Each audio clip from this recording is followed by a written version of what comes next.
Hello everyone, I know you are going to use this video for falling asleep, so before that, like this video, subscribe to the channel and let me know where you are from. Also, what time is it? They say the forest behind the old Langford estate hums at night. Not with the rustle of leaves or chirping crickets, but with a low, breathy whistle that no bird or breeze could ever mimic. The people of Grendale avoid that place, not out of superstition, but fear that tastes metallic on the tongue. And every townsperson who hears it tells the same story, that the moment you step beneath the black pines, the whistling stops, and silence is worse. Elias Mercer didn't believe in stories. At least not the kind you whisper with the lights off. A former war photojournalist turned true crime documentarian, Elias had seen the world's worst cruelty through his lens, and none of it came from ghosts. His scars were earned by things that breathe and bleed. When his producer told him about the Langford murders, the missing family, the bloodied attic, the girl they never found, he wasn't moved by the eerie legends or cold cases. He was moved by the fact that no one had dared to return. That made for good footage. The story started simple. In 1994, the Langfords vanished. All 5 members of the family were found dead inside their house, except the youngest daughter, Anna, who vanished without a trace. Some said she ran into the woods. Some said she never existed. The official report spoke of a possible break-in, but the file was thin, riddled with redacted pages and unexplained anomalies. Blood patterns that didn't match any of the family members. Claw marks in the wood, 7 feet off the ground. An attic door nailed shut from the inside. No fingerprints. No signs of struggle. No exit. Elias had come for answers. What he got was something far colder. His rented SUV groaned as he turned onto the gravel road. The estate now only a short distance through the ever-thickening trees. Branches arched overhead like twisted ribs, and the sun had already dipped beneath the canopy. The GPS cut out. He didn't need it anymore.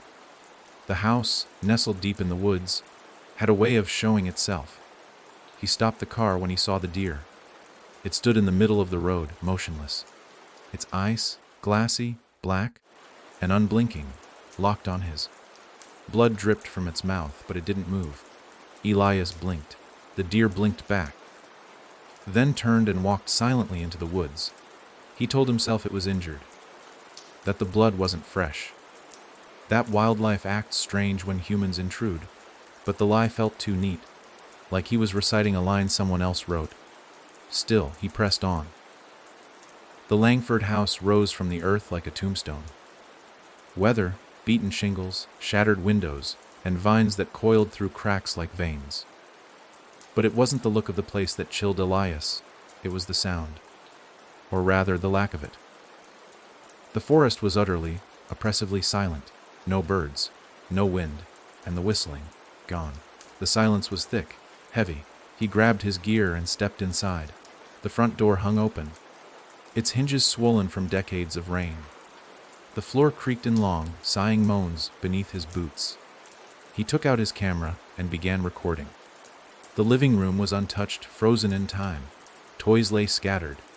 A tea set gathered dust on a lace-covered table. The TV was still on the news channel, though the screen had long since gone dark. On the mantel above the fireplace, 5 framed photos, 1 for each family member. Elias panned the camera across them, but when he looked back through the lens, there were 6. He lowered the camera. Still 5. He raised it again. 6. The new face was a young girl, around 10, pale with dark eyes and a closed mouth smile that looked carved, not natural. Her dress was old, tattered, possibly even handmade. But what unsettled him most was her gaze. While the other family members faced forward, she looked slightly left, as though watching something behind him. He turned. Nothing. He checked the camera's memory card, thinking it had glitched, but the file played back clean. The 6th face was still there. He didn't say anything, just moved on. The kitchen was mold-choked. Rats had nested in the cabinets, and the sink was filled with stagnant water. but something new caught his attention. A line of muddy footprints, small, barefoot, leading from the back door to the staircase. He followed them. The second floor was colder, the air heavier. Every step felt like it dragged. Each room he passed was worse than the last. The master bedroom was stripped bare. The children's rooms were covered in drawings, hundreds of them. Black crayon scratched into the wallpaper, the hardwood, even the ceiling. The same image repeated: a girl in a long dress, standing at the edge of the woods. Always watching. One drawing was different. Elias leaned closer. The girl wasn't alone. Behind her, a tall figure loomed. Unshaped, shadow-like, its limbs too long, its head bent sideways as if it were listening to something beneath the earth. Something shifted behind him. A floorboard. He turned sharply, camera raised. Nothing. Then the sound came. Whistling. But not from the woods, no. This was inside the house. High, pitched, breathy. It started faint, like someone trying not to be heard. Then it grew. Elias gritted his teeth, forced his steps toward the attic. That's where the noise led. That's where they found most of the blood. The trapdoor above the hallway sagged, the wood dark with old stains. A rusted chain hung low. He pulled it. The ladder fell. The whistling stopped. Elias climbed. The attic was pitch black. Dust thick as ash hung in the air. He switched on his flashlight. Its beam cut through the dark like a blade. And there, in the corner, something crouched. A child, no. A thing shaped like a child.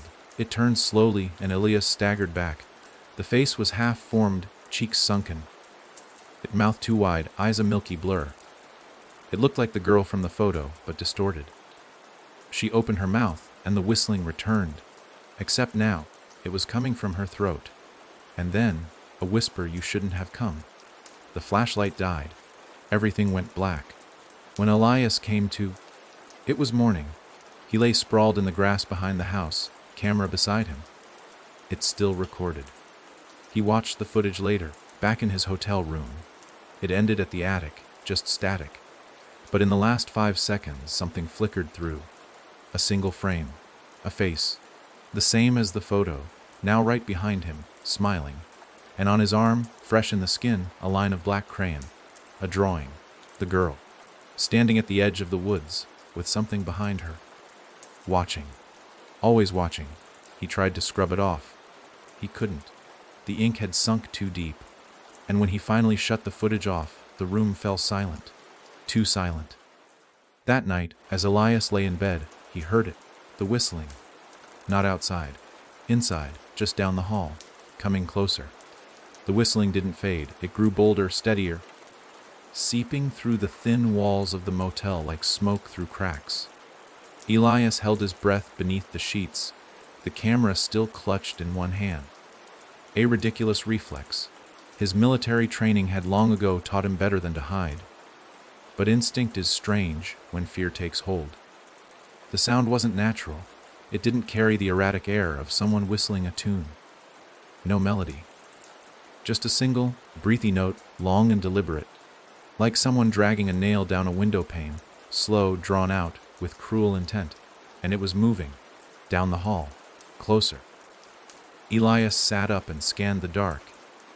He'd killed the lights when he first laid down, too paranoid to risk drawing attention. But now that same darkness gnawed at the edges of his nerves. He turned on the camera screen again. It flared softly to life, grainy in the low light, casting just enough illumination to outline the cramped motel room. The door remained shut. The windows locked, but the whistling wasn't outside. It was behind the bathroom door. He hadn't been in there since returning from the Langford house. He remembered brushing past the mirror, not looking too long. Something about his reflection had unsettled him. There'd been a smear, a streak of darkness across his neck that wasn't on his skin. He thought it was just dirt. Now he wasn't so sure. The sound behind the door stopped. A soft creak followed. The doorknob trembled, not turning, but rattling, like fingers played with it from the other side. Elias stood slowly, every muscle rigid. He moved without sound, camera still rolling in one hand, the other reaching for the drawer beside the bed. He'd placed a hunting knife there earlier out of habit. Old habits die hardest when fear has teeth. The cold handle met his fingers and he drew it out, heart pounding like war drums in his ears. The door swung open on its own. Nothing, no sound, no figure. Just the smell. Damp wood, rotting iron, and something else. Coppery and wet, like an old wound torn back open. The bathroom was empty, the mirror fogged despite no water running. He stepped forward slowly, each footfall feeling too loud on the tiles. As he neared the mirror, he saw it, not his reflection, not entirely. The silhouette behind him, barely visible. A girl, head tilted, black hair tangled, her eyes pale and wrong. He spun, nothing there. He looked back at the mirror. Now he was wrong. His eyes, his own, were changing in the reflection. Darkening, as if something looked through them. Not from behind, but from within. That's when he noticed the mark. It had deepened. What he thought was a crayon smear had now become etched. Not ink, not paint, but something that had sunk into his skin, into the layers beneath. A drawing, almost childish in its simplicity. Trees, a house, and the same little figure of the girl, now joined by a second one. Taller, wider, with antlers or branches, impossible to tell. And underneath, a line scrawled in jagged, shaky letters, "She comes when you look away." Elias scrambled backward, knocking over the sink cup. It shattered against the floor. The noise snapped him back to reality. He needed to leave. He needed answers. He left the motel without checking out. Outside, the fog clung to the streets of Glendale like a second skin. Morning had barely broken, yet the town already felt abandoned. The usual background buzz of a waking town was absent. No bird song, no chatter. Only mist, the sound of his boots on wet concrete, and that dreadful, rising thought that whatever he'd stirred had followed him back. He made for the sheriff's office. Sheriff Nora Delaney had been on the force long enough to have seen the aftermath of the Langford case firsthand. But what made her different wasn't just tenure. It was that she refused to speak about it. When Elias had first contacted her about filming his documentary, she'd turned him away with a tight smile and a colder gaze. Today, he didn't bother knocking. He stormed in, camera in hand, pushing past the confused receptionist. Delaney was at her desk, already tense. She rose before he could speak. "You need to leave," she said, not unkindly, but firmly. "You went to that place. I can see it on you. You know what this is," Elias said, thrusting his arm forward, the mark clearly visible beneath his rolled-up sleeve. "You've seen it before." Her face went pale. "You found the drawings. They were everywhere. The attic, the walls, the mirror. What is this? What the hell is this thing?" Delaney sat back down, suddenly older in posture than she'd looked moments before. She leaned forward and pulled a thick manila envelope from the drawer. It had no name on it, just a date. October 3rd, 1994. She slid it across the desk. Inside were photos. Crime scene stills. Some Elias had seen in the police archive, others he hadn't. Photos that never made it into the official file. The attic, yes, but these were taken days after the scene had supposedly been cleared. More drawings, new ones, still wet. But the house was locked down, he said. Who could have gotten in? Delaney didn't answer right away. "We had a theory," she said finally. "That Anna never left. Not really. That something kept her there. Or that she became something else. Something that watches from the corners. That waits for people like you to come looking." Elias stared at the photos. One showed a mirror, not unlike the one in his motel. In its surface, barely visible, a face stared back, white-eyed, smiling. "You're not the first to come asking," she added, voice low. "There've been others. Ghost hunters, thrill seekers, even a priest once. They all disappear. Or worse, they show up weeks later. Hollow, no memory, or too much of it." He leaned back, trying to breathe through the suffocating pressure building behind his eyes. "So what do I do?" Delaney met his gaze. "Don't fall asleep. Not until we know how deep the mark goes. It starts with the drawing, then the whispers, the mirrors, then the dreams. If you reach the dreams, you don't come back. Elias nodded slowly, bile creeping up the back of his throat. He left with the file. No camera footage this time. Some things don't need recording. That night, he stayed in his car, parked by the gas station, just outside town, engine running, headlights cutting through the dark like blades. He didn't sleep. He couldn't. Every time his eyes drooped, the whistling returned, just faintly at first, then louder. Louder until he shot upright, gasping. By 4 a.m., his vision blurred. The lines of the dashboard seemed to melt into one another. Something flickered in the rearview mirror. A shadow. Not his. He turned. The back seat was empty, but on the passenger seat beside him lay a single sheet of paper. He hadn't seen it before. Hadn't printed it. It was torn from the wallpaper at the Langford house. A drawing. The girl, now with eyes scratched out. Beside her, the tall thing. Its face scribbled black, its arms wrapped around her shoulders like roots curling around bones. Beneath it, the words, "She's not trapped there. She's waiting, and she's hungry." The whistling started again, not behind him this time. From the glove compartment, from inside the car. The glove compartment shook. Just slightly, but enough for Elias to feel it through the steering wheel. A low, pulsing tremor that wasn't mechanical. The kind of vibration that rides your bones and settles under your skin. The whistling had dropped in pitch, becoming almost deliberate, like breathing through clenched teeth. He stared at the compartment, heart thudding against his ribs with a sudden urgency he hadn't felt since his time embedded in Baghdad. It was a sound that didn't belong. And it wasn't the noise that terrified him. It was the intelligence in it. It wasn't random. It wasn't wind. Something was in there. He reached forward slowly, his fingers hovering just above the latch, and for the briefest moment, the noise stopped. Not faded, not dimmed. Stopped. Like whatever was inside had turned to face him. His thumb brushed the release button. Click. The compartment door fell open with a slow creak, and for a heartbeat, Elias saw nothing, just his flashlight, registration papers, a spare lens cap. Then he heard it, a soft, wet laugh. Not loud, not childish, just a breath caught between mockery and hunger. His light snapped toward the sound, trembling in his grasp. There, tucked in the very back of the compartment, nestled among the shadows, was a photograph. Old, curled at the edges. He hadn't put it there. He reached in and plucked it free. The photo was in black and white, but time had stained it amber.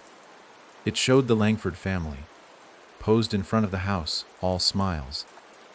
But it wasn't the 5 of them that made Elias' stomach twist.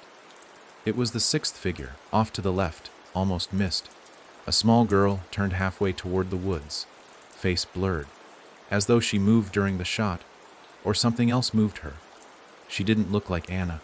Too young, too small. But more disturbing than her appearance was her hand. She was reaching, not toward her family, toward something in the woods behind her. At first glance, it looked like a tree, but the shape was wrong, too symmetrical. 2 upright limbs, a head, tilted, a hole for a mouth, barely visible, but undeniably there, a presence, watching the family from the shadows. Elias turned the photo over. Scrawled in jagged pen, she was never part of them. She just wore their faces. His fingers trembled. His throat ran dry. He threw the photo to the passenger seat and started the car. The radio blared to life, even though it had been off. Not music, not talk, just the same whistling, louder. It poured out of the speakers like smoke, thick and curling, forcing its way into his ears and behind his eyes. He slapped at the dial, switched it off. But the sound continued. No source. He yanked the keys out of the ignition. The engine stopped. But the sound kept going. He scrambled out of the car into the cold early dawn, air biting against his skin. The whistling was inside his head now, echoing in places sound shouldn't reach. Then he noticed the blood. A smear on the passenger window. It wasn't there earlier. He moved closer, squinting. The smear wasn't random. It was a shape, a crude drawing. The girl again, and below her, a message written in that same uneven scrawl. You brought her out. Elias stumbled back, suddenly aware of how alone he was in the parking lot. The lights in the gas station were off. There was no clerk, no cars. The fog pressed in closer than before. He turned a full circle, scanning the mist with wide eyes. The town had gone completely still, and in that stillness he noticed something else. Footprints. In the dew, wet pavement. Barefoot. Small, leading away from his car, back toward the woods. He couldn't explain what made him follow them. Maybe it was habit, his instinct to chase the truth, to chase ghosts with a camera and a knife and think it was enough. Or maybe it was something deeper, something planted in him the moment he stepped into that attic. He walked. The town faded behind him as the mist thickened, swallowing the houses one by one. The footprints remained clear.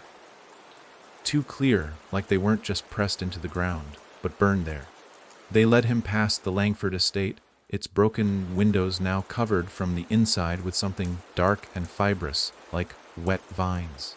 The house groaned as he passed, almost as if protesting his survival. He didn't stop. He followed the path deeper into the woods. The trees changed. They grew taller, thinner, bent in impossible angles. Some bore markings. Deep gouges, as if clawed by something that didn't care about bark or sap. The air grew colder. The whistling became sporadic, like it hopped from tree to tree, never staying in one place long enough to catch. Then, up ahead, something moved. A flicker of white. He crouched, heart hammering.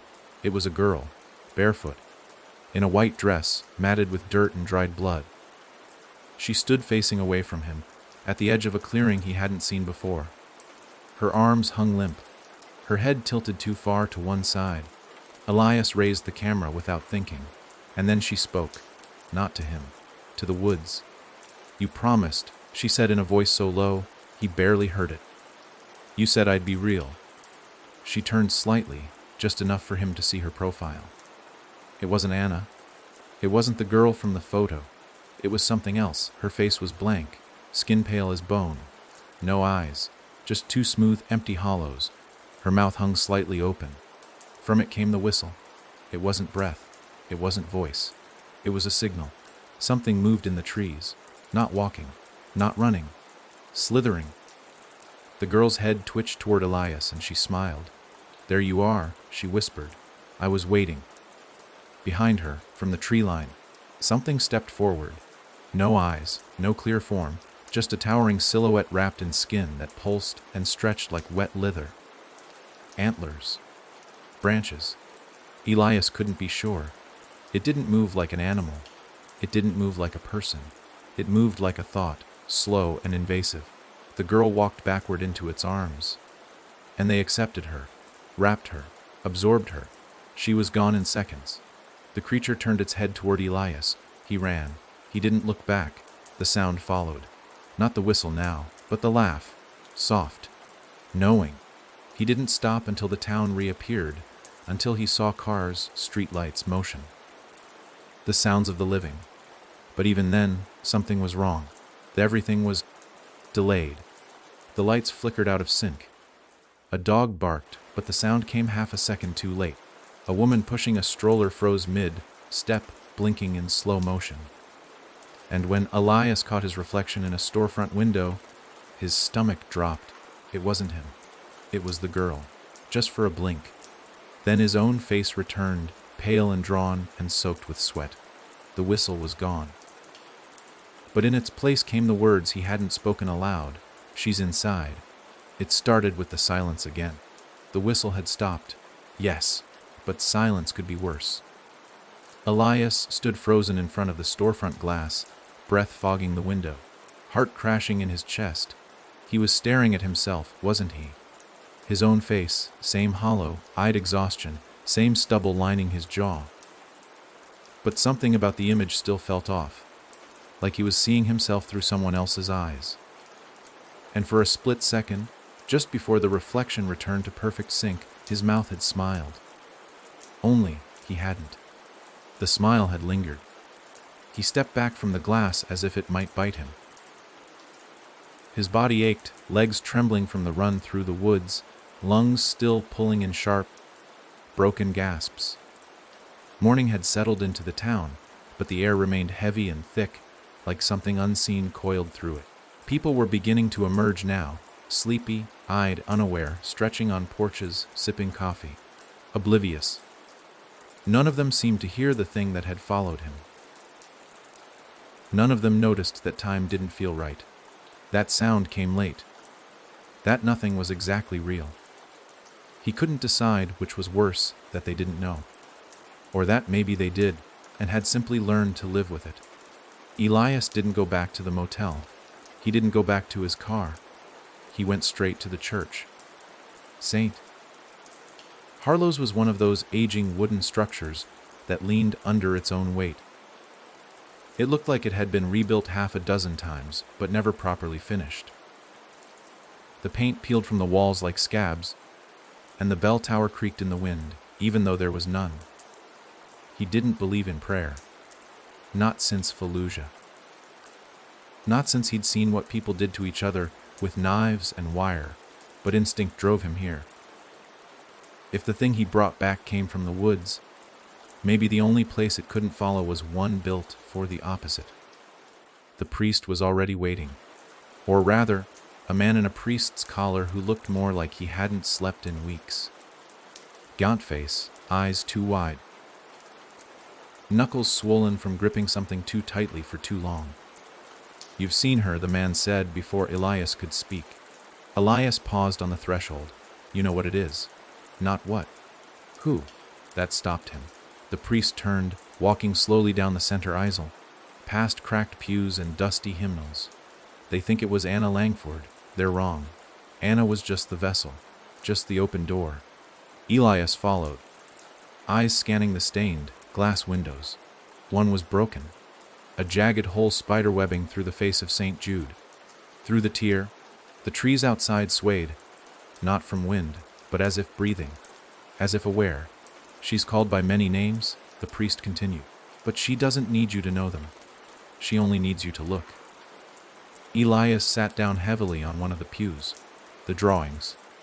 The girl in white. The mark on my arm. "What is she?" The priest stopped in front of the altar and turned to face him. His voice dropped to almost a whisper. "She's the thin place." Elias frowned. "What does that mean?" The priest stepped closer. "It's an old belief. That there are places in the world where the barrier between here and there wears thin, where something ancient, something outside of time, can look through. Sometimes it watches, sometimes it listens, and sometimes it reaches." He sat beside Elias, hands trembling. Grendale is built on one of those places. It always has been. It draws people in. It keeps what it wants. It let the Langfords think they were just another family. But it was never about them. It was about her. About what came through her. Elias felt the weight of it again, that presence pressing against the edges of his mind. "Why now?" he asked. "Because you looked," the priest said softly. "You opened the attic. You brought her attention. She followed you out." "Then help me send her back," Elias said, though even as he said it, he knew how naive it sounded. The priest gave a sad smile. "It doesn't go back. That's not how this works. Once it's aware of you, once it draws you, the only thing left is how long you can stay ahead." Elias pulled up his sleeve. The mark had grown again. The drawing now showed a new figure, this time clearly him, camera in hand, running. And behind him, the trees bending as something immense followed, its limbs outstretched. "She's inside," Elias whispered. "That's what she said." The priest nodded. "And the deeper she gets, the less of you remains." They both sat in silence for a long time, the only sound the faint moan of the old wooden beams settling. Then the church lights flickered. Once. Twice. Then off. Not a power surge. Not a storm. Just her. The priest stood quickly, heading toward a closet near the altar. "There's something you need to see." Inside the closet was a narrow staircase descending into the basement. He lit a lantern, old and oil-based, and led Elias downward. The basement was colder, thick with dust and rot. Shelves lined the walls, covered in old hymn books, wax candles, and boxes of documents. In the corner stood a trunk. The priest knelt and opened it slowly, revealing a stack of items wrapped in cloth. One by one, he pulled them out. A photograph, aged, scratched, from 1962. A different family, same house, same forest. Another photo, 1911. A woman in a black veil, standing beside a man whose face had been scratched out violently. A third, no date. A child's drawing on parchment, the girl again, staring upward at a figure descending from the trees. Its head upside down, mouth open. "They've all seen her," the priest said. "Different years, different faces, but the same thing. She doesn't belong to any one time. She's the constant." Elias looked down at the photos, the drawings, the remnants of other lives, all of them connected by a single thread. "She wants something," he murmured. The priest nodded. "She wants out." The light from the lantern sputtered, and in the flickering shadow cast across the stone walls, Elias saw it. Not the girl, not the figure, himself. Drawn there, in perfect, shifting shadow, as if his own image had been projected from within the lantern. He stood still. The shadow smiled, and then, without moving its arms, it waved. He backed away, heart hammering in his throat. "We're not alone down here," he said. The priest raised the lantern, hand shaking. Then they heard it. A single note. A whistle. Not outside, not even above, but beneath the floor. Scraping up through the stone. Climbing. Reaching. The priest turned. Wide-eyed. "You need to leave. Not without you." "You don't understand," the priest whispered, pressing a folded page into Elias's hand. "She marked me years ago. I've held her back with salt and ritual and silence. But now you've woken her. She'll come for me first. And I'll let her." Elias shook his head, but the priest shoved him up the stairs. "Go, and don't look back. That's how she gets in. Through the guilt. Through the questions. Don't give her your attention." The door slammed shut behind him as Elias stumbled into the church nave, heart pounding, mind spinning. Behind him he heard nothing. No screams, no cries. Just the long, rising whistle of something finally allowed to come forward. He ran. Outside, the sun had vanished again behind gray clouds. The town felt different. Warped. The angles too sharp. The sky too low. He unfolded the paper the priest had given him. It was another drawing. But this one was his. The girl in white, the antlered shape behind her. And him, standing between them, caught. The caption scrawled at the bottom. "Shaking and rushed, only the blind can see her true face." Then, from behind a nearby building, the whistle came again. Soft. Closer. And this time, it was his own voice whistling back. He didn't remember how he got back to the motel.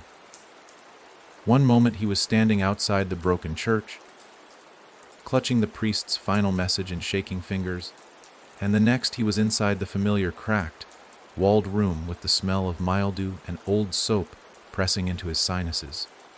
The door was locked, the curtains drawn. The light overhead flickered once and held. Elias stood at the edge of the bed, shoes still on, coat damp with sweat and fog.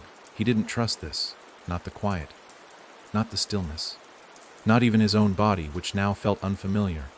Too slow to respond, too cold in the fingers, like something had pulled some part of him deeper, and not all of it had made it back. The folded drawing was still in his pocket. He uncrumpled it slowly, as though expecting it to have changed since last he looked. But it hadn't. His figure stood there in black ink, between the girl and the thing. Though now, somehow, his eyes in the drawing looked open. Too open. He didn't remember them being like that before. They looked carved. Raw. He let the paper fall to the floor. Then the mirror moved. Not the air around it, not the furniture, the glass.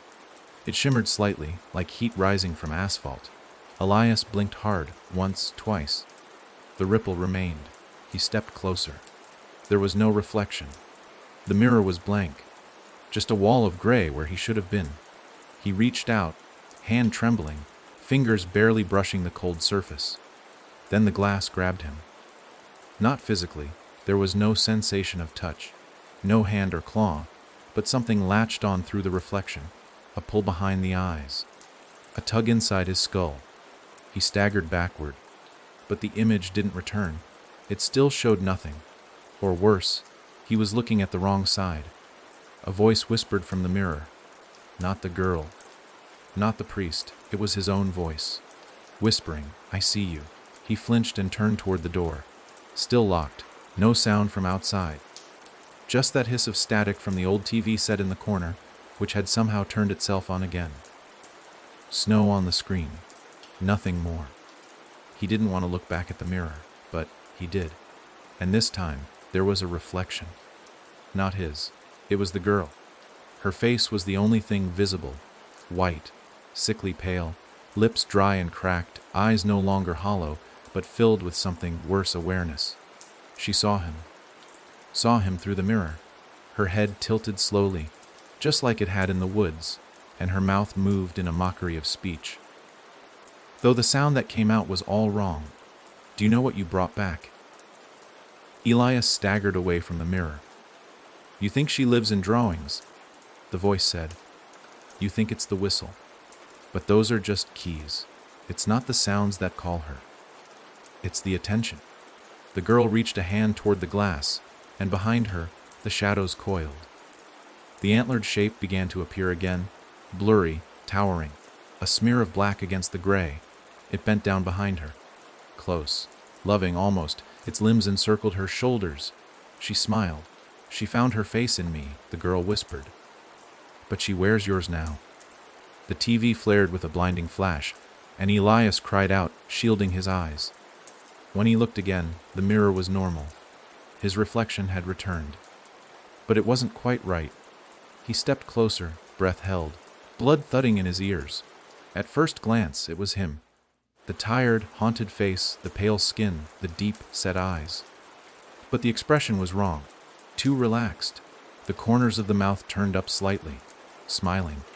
His reflection raised a hand and touched its face. Elias hadn't moved. Then it spoke without sound. Lips forming a sentence. "She's in here." Elias swung around, grabbed the motel's desk chair, and hurled it into the mirror. Glass exploded, shards flying in all directions. The reflection vanished. For now. He stood in the wreckage, chest heaving, glass crunching beneath his boots. She had his face now. And if she had that, what else could she take? He grabbed his bag, shoved the camera and the priest's documents inside, and fled the motel. His car was still in the lot, strangely untouched. He didn't question it. Just started the engine and peeled out onto the road with no real plan. But even behind the wheel, he couldn't shake it. That pull. That sense that every time he blinked too long, someone else opened their eyes in his place. The town slipped away in the rear view. The trees returned, flanking the road like sentries. Their limbs moved with the wind, or without it. He didn't care. He just needed to get away, find somewhere without mirrors, without reflections, without her. Then the radio came alive again. No music, no static, a voice, his, reading from something. He turned the volume down. The voice continued, louder. He turned the dial to OF. Still louder. The voice echoed inside the car. Clear and certain, in the house with no doors she waits. Not behind you. Not ahead, but to the side, just out of sight. When you hear the mirror breathe, you're already gone. Elias swerved, nearly hitting a ditch. The voice cut off as suddenly as it came. The forest around him returned to silence. No, not silence. Breathing. Rhythmic. Deep. Not from him. From outside the car. He turned slowly and saw her. The girl in white. Standing in the ditch just feet away. She didn't move. But something behind her did. The shape. The thing. It rose like smoke. Antlers scraping the sky, its mouth a jagged hole in the world. Not teeth. Not bone. Just absence. Elias slammed on the gas. He didn't stop for miles. But every time he passed a reflective surface, puddles, side mirrors, windows, he saw her. Closer each time. and always smiling. He stopped at a rest station just before sundown. Deserted. Half the lights out. The kind of place you only stop when you're desperate. He stumbled into the bathroom and turned on the faucet to splash water on his face. Then he looked up. The mirror had no reflection, just the girl, right behind him, smiling. She whispered, "Next time, you stay in the mirror." And the lights flickered out. The lights came back, but only half of them. One flickered, sputtering like a dying bulb trying to scream. The other cast a weak, yellow pall across the grimy tiles of the rest stop bathroom. Elias staggered backward from the mirror, heart crashing against his ribs like it wanted out. The mirror now reflected what it was supposed to, just him, alone. Wet face, bloodshot eyes, pupils too wide. But the air held something thick and wrong, a presence that didn't move with the breeze, a pressure that clung to his shoulders, as though fingers pressed into his skin just beyond reach. He didn't breathe until he was out in the open again. The sky was a boiling gray, clouds hanging low and heavy like they might fall and crush everything beneath them. No cars in the lot, no people. The trees nearby bent too far, the branches quivering even without wind. Elias leaned against his car, trying to steady his pulse. The images from the mirror clung to his mind like oil. Her face, that smile, and the voice, his voice, saying things he'd never spoken. Words that didn't feel like thoughts, but invasions. He hadn't slept in 2 nights. Not truly. But the exhaustion was deeper than fatigue now. It was rot. Inside his head, behind his eyes, between his thoughts. Something had nested there. Quiet, patient, eroding him from within. He got back into the car and pulled the visor mirror down. He had to know. His own face stared back. Gaunt, pale, no smile. But in the background, just for a blink, he saw the trees behind him move against the wind. That's when he knew he wasn't running from her anymore. She was with him. Everywhere he looked, everything he touched. The whistle wasn't a sound. It was a tether, a signal between minds. A map carved into the meat of his brain, rerouting his memories, making places feel familiar that shouldn't.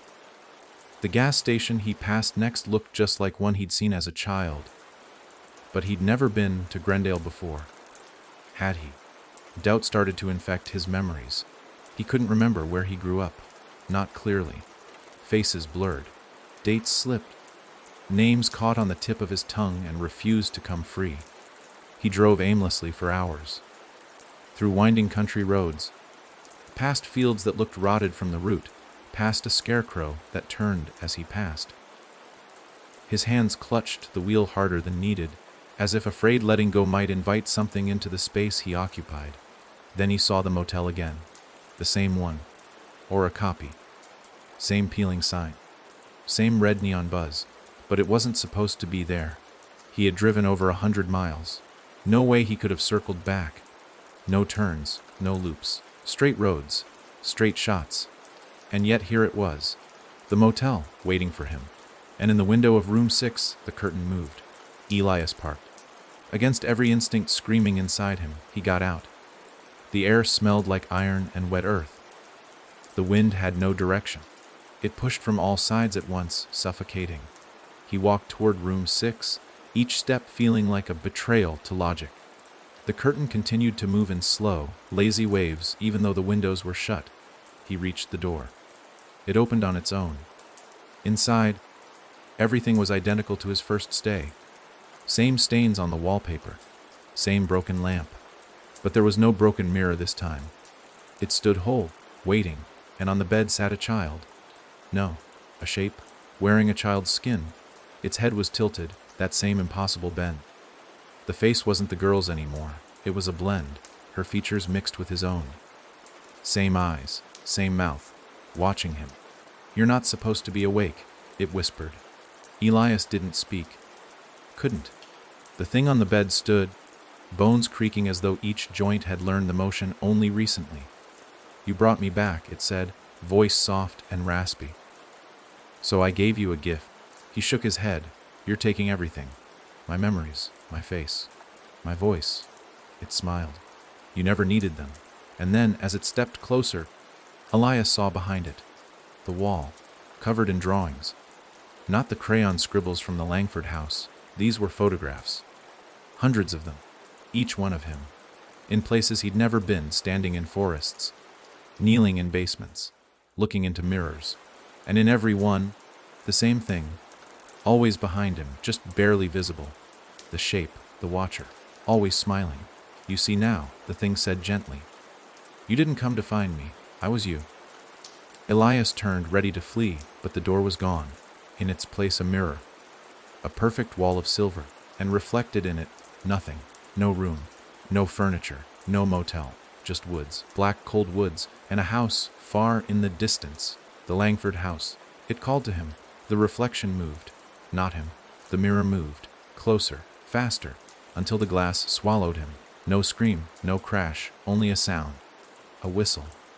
And the memory of something ancient dragging its limbs into the waking world, wearing his face like a mask stretched too thin.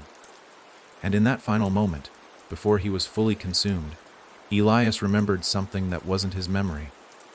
A girl in a white dress, standing in the mirror, saying, "Now you'll understand how it feels to be forgotten."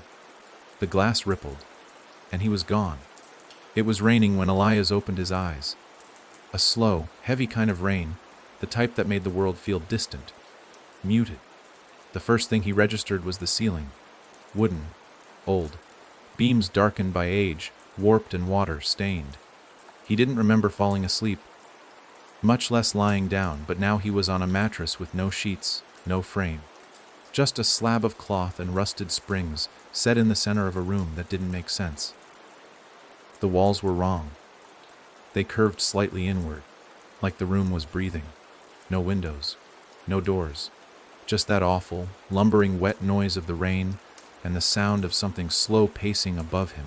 Footsteps not heavy, but uneven, as if each leg bent at the wrong place. Elias sat up. His body responded like it belonged to someone else. Slow, foreign, a weight in his bones that wasn't his. He touched his face, still his, still familiar. But under his skin, something moved. The room had a mirror, just one. Tall, set into the far wall, frame made of rotted black wood twisted into patterns that felt too intentional. He couldn't see himself in it, not exactly. It reflected the room. But where he sat, the mattress was empty. The walls remained, the ceiling creaked. But he wasn't there. He stood. Still, no reflection. A voice spoke from somewhere beyond the mirror. "Did you think it would end with you?" He turned sharply. No one there, no source. The mirror darkened. Something began to take shape on the other side. A child? No, smaller. A silhouette hunched over, dragging something behind it. Then more appeared. A crowd of figures, dozens, pressing their faces to the glass from the other side. Faces he recognized, or almost did. The priest. His mother. A woman from a photo he couldn't remember taking. All of them had his eyes. All of them were smiling the wrong way. "You're in the between now," the voice said again, softer, closer, where the face slips, where the mind dissolves, where names fall off like scabs. Elias backed away from the mirror. His foot caught something, a drawing, crude, fresh, still wet. It showed the room from above. He was in the center. All around him, things lurked at the edges, half seen, crawling shapes, peeking from corners that weren't there a second ago. And beneath the sketch, that same message he'd seen before, written again and again. "Only the blind can see her true face." He looked around. No corners. The room had changed again. The walls were stretching, peeling away like the skin of a fruit, revealing more rooms beyond, each identical, all with the same mirror, all with a mattress. And in each, another version of him, some curled up, some standing, some hammering at the glass.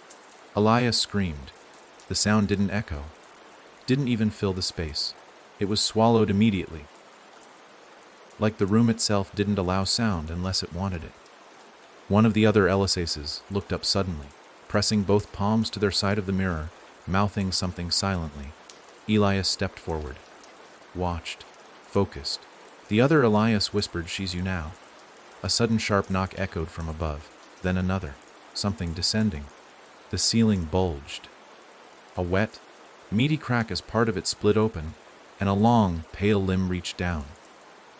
Human at first glance, but the fingers were too long. They bent backwards, as if each joint had forgotten which way it was supposed to move. The hand scraped the floor, feeling, searching. It didn't touch Elias. It tapped the mirror 3 times, and the glass began to bleed, not shatter, bleed.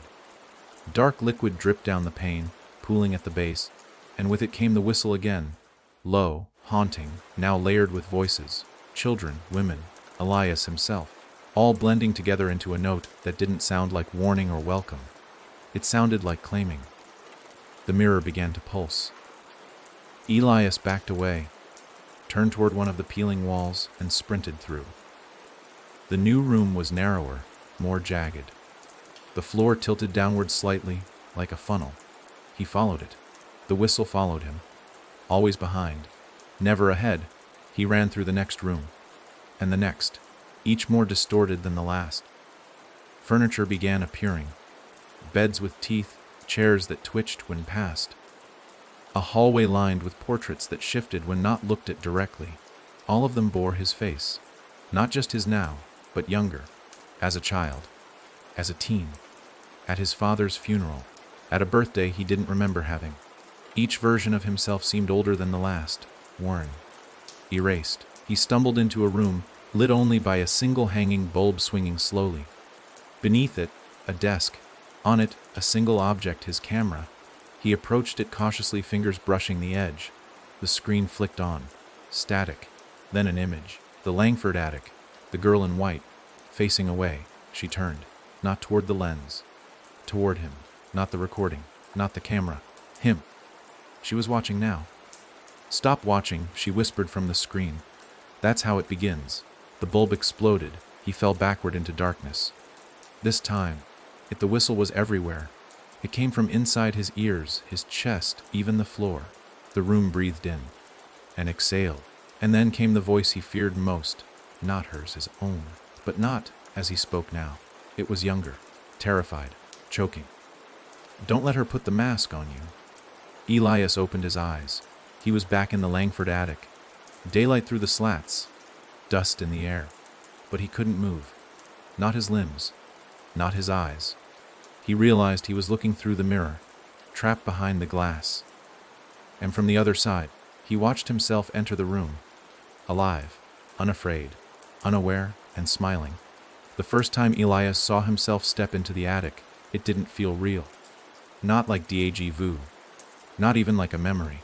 It felt staged, as if something had dressed him in his own skin, adjusted his walk, perfected the angle of his head tilt, and said, "Now go pretend you're still alive." The version of him on the other side of the mirror didn't flinch when he stepped over the bloodstains. Didn't hesitate as he looked around. There was no tension in his shoulders, no sweat on his brow. This Elias moved with the certainty of a man who didn't know he was already being watched. From inside, Elias tried to scream, to beat at the glass, to get his attention, to stop this uncanny parade of himself from continuing down a path he now knew too well. But his limbs didn't respond. His voice was locked behind his teeth. There was no mouth in this place. Only vision. Only witnessing. This was his punishment to observe. The Elias on the outside walked toward the camera. It lay where he had dropped it days ago. Or hours ago. It no longer mattered. He crouched down, pressed a button, and played the last clip. The attic. The girl. The whisper. But there was a difference. A sound in the background. Not the whistle. A heartbeat. Loud. Wet. Too slow. The fake Elias looked up directly into the lens as if hearing something, and then he smiled. A long, slow grin that stretched just a fraction too far. A grin that said, "I remember now. I understand what I am." And in that moment, the thing behind Elias, the real one trapped in the mirror, felt it. The switch. The mirror rippled. The attic dimmed. And a crack formed across the surface of the glass, not from pressure, but from within. A spiderweb fracture blooming outward from his left eye. He blinked, or tried to, and suddenly the view shifted. The attic was gone. The reflection of himself was gone, and in its place was a hospital room. Fluorescent lights buzzed overhead, machines hummed. The air smelled of bleach and stillness. Elias lay in a hospital bed, but not as Elias. He was watching Elias. From a chair, a woman sat at the bedside, holding Elias's hand, crying. The voice of a doctor, just out of frame, echoed through the room like something being remembered through water. He's been in a coma for 4 months.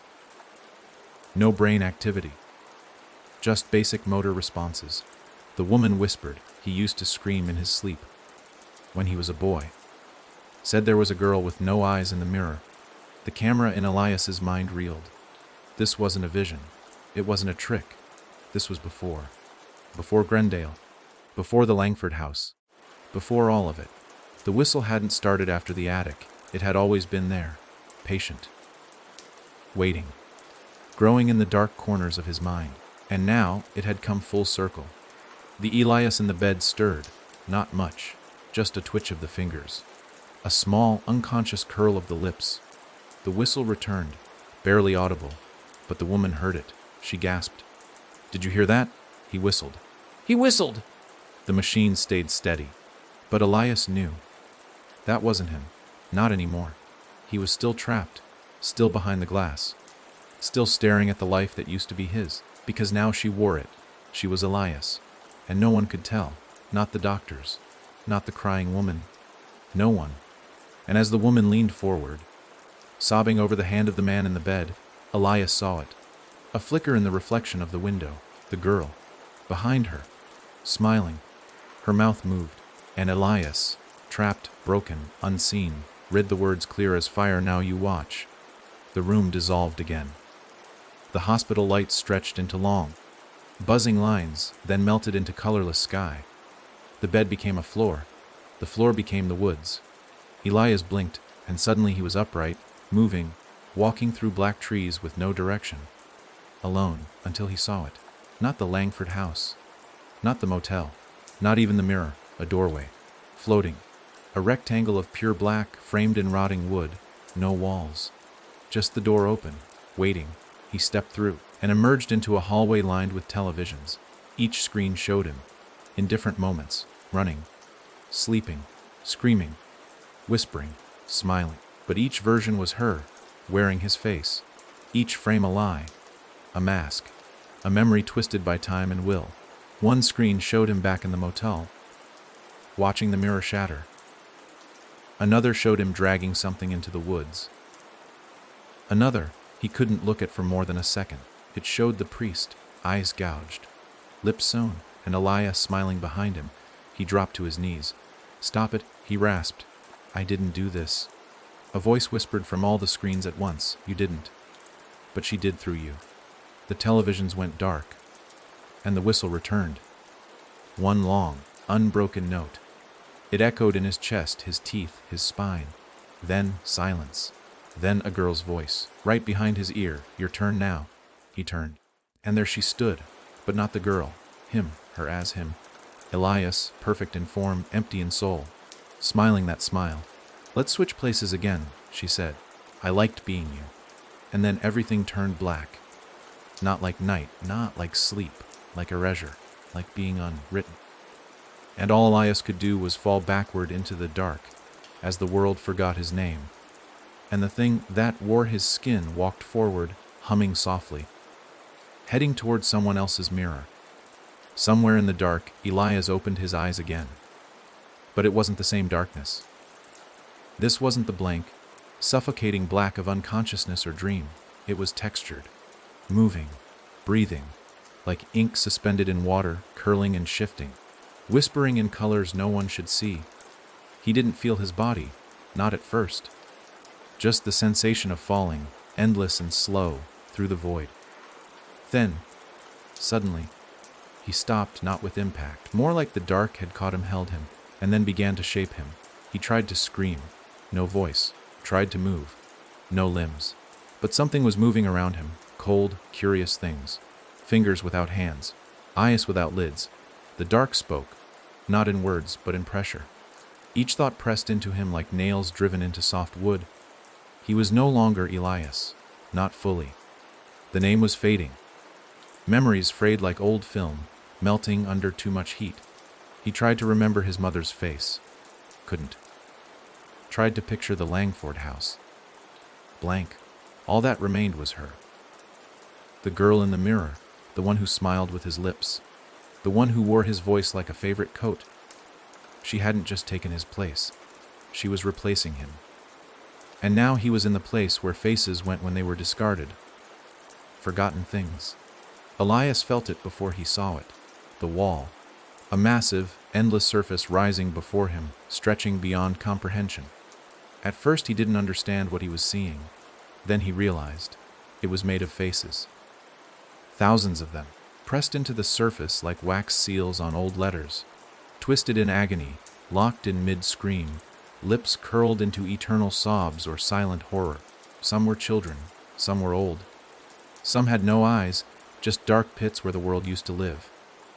And as he floated closer, he saw the truth. Every one of them looked like him. Different versions, different timelines. Some smiling too widely, others mouthless. Some whispering, mouths moving on mute. He reached out, or thought he did, and the wall accepted him. It opened slightly. A sliver, just enough to slip through. On the other side was a corridor of glass. Mirrors on both sides, floor to ceiling. But none reflected his image. Instead, each pane showed moments, versions of his life. Not how they happened, but how they could have. In one, he never went to Glendale. He turned the offer down, stayed in the city, died in a car crash 3 months later. In another, he visited the Langford house but never went inside, yet still the whistle followed him. In another, he was the Langford's lost child, taken by the thing in the attic and raised inside the dark, fed on silence and screams. Each version was wrong. Each version ended the same. The mirror cracking, the girl smiling, the face changing, a new name forgotten, a new mask added to the wall. This place, Elias realized, wasn't a prison. It was a holding room, a gallery of every identity she had worn, every life she had rewritten, and now his reflection was just another exhibit. Then came the sound again, not the whistle, not at first. A knock, rhythmic, precise, like someone knocking on the inside of your own skull. 3 taps, pause, 3 taps again. Then the whistle came, high and long, so pure it hurt. It came not from around him but within him, inside the bones of his head, vibrating his mind like a tuning fork until everything blurred. And then he was back. Somehow, impossibly, back in his old apartment. The windows glowed with afternoon light. A coffee mug steamed on the table. The walls were covered in photos from his travels. Wars, protests, lost cities. The camera sat on the desk, waiting. But something was off. Too perfect. Too warm. No dust. No noise from the street. Elias stood in the middle of the room and looked at his hands. They were clean, smooth, young. Too young. He stepped into the bathroom. Faced the mirror, his reflection looked back. But it was her smile. She was inside him now. Not beside, not behind. Inside. He whispered, "I'm not you." The reflection said, "You always were." He backed away. The door to the hallway opened. A knock echoed through the apartment. 3 soft taps. He turned toward the sound. The girl stood there, still silent, face blank. Her hair matted with something dark, dripping onto the floor. She didn't enter. She didn't need to. He was already hers. He looked down at his arms. They had changed. Drawings began to appear one by one, wreathing, like scars being written in real time. Crude sketches of houses, woods, figures, always watching, always following. Every mark a memory she had taken. Every line a step deeper into the space between identity and oblivion. He ran to the window and looked out. The city was gone. Just woods, endless, black, shifting with unseen life. The whistle echoed from everywhere, from behind the fridge, from under the sink, from the floorboards, from his own mouth. He screamed, and his voice came out as hers, that soft, breathy note. Too long, too final. He collapsed to his knees. She crouched beside him. One pale hand reached out, touched his face, and in that moment he saw every life she'd stolen. Every man, woman, child. Every person who stared too long into the mirror, or followed the whistle, or opened the attic door just a crack too wide. They were all still alive, trapped, watching, forgotten.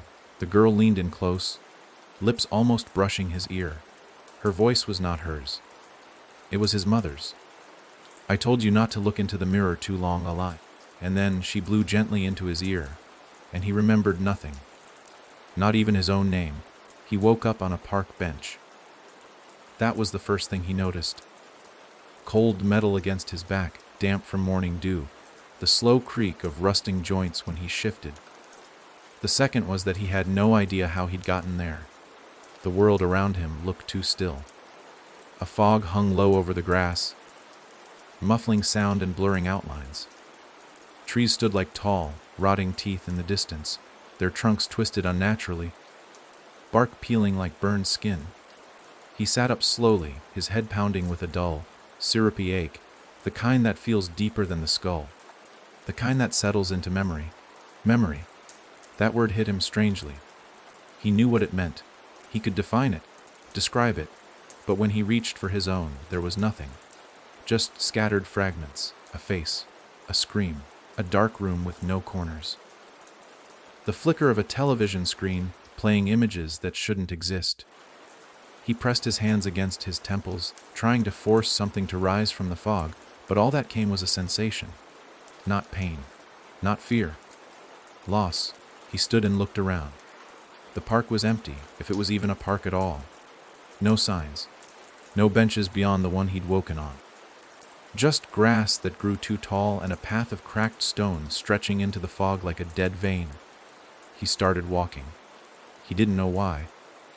There was no destination, no name, but something inside him needed to move. The stillness pressed in on him, as if the air itself was trying to listen, trying to remember him in case he forgot himself entirely. That's when he saw the signs, not street signs, not direction, just small, wooden placards nailed to trees. Each one said something different, carved in uneven letters that looked like they were scratched with a broken fingernail. Dio now speak ur nem am. Ef yo urti machisteli kalasio yes. Ssers faciacoh. He stopped at the third one, staring at it for a long time. The words stirred something inside him, not a memory, more like an echo. Something familiar and wrong. He reached up and touched his face. Skin smooth, no scars, no features that stood out. But it didn't feel like his. And that's when it hit him. He couldn't remember his name. Not just the details of his life, not just where he'd been or who he'd known, but the most basic truth of self had been peeled away.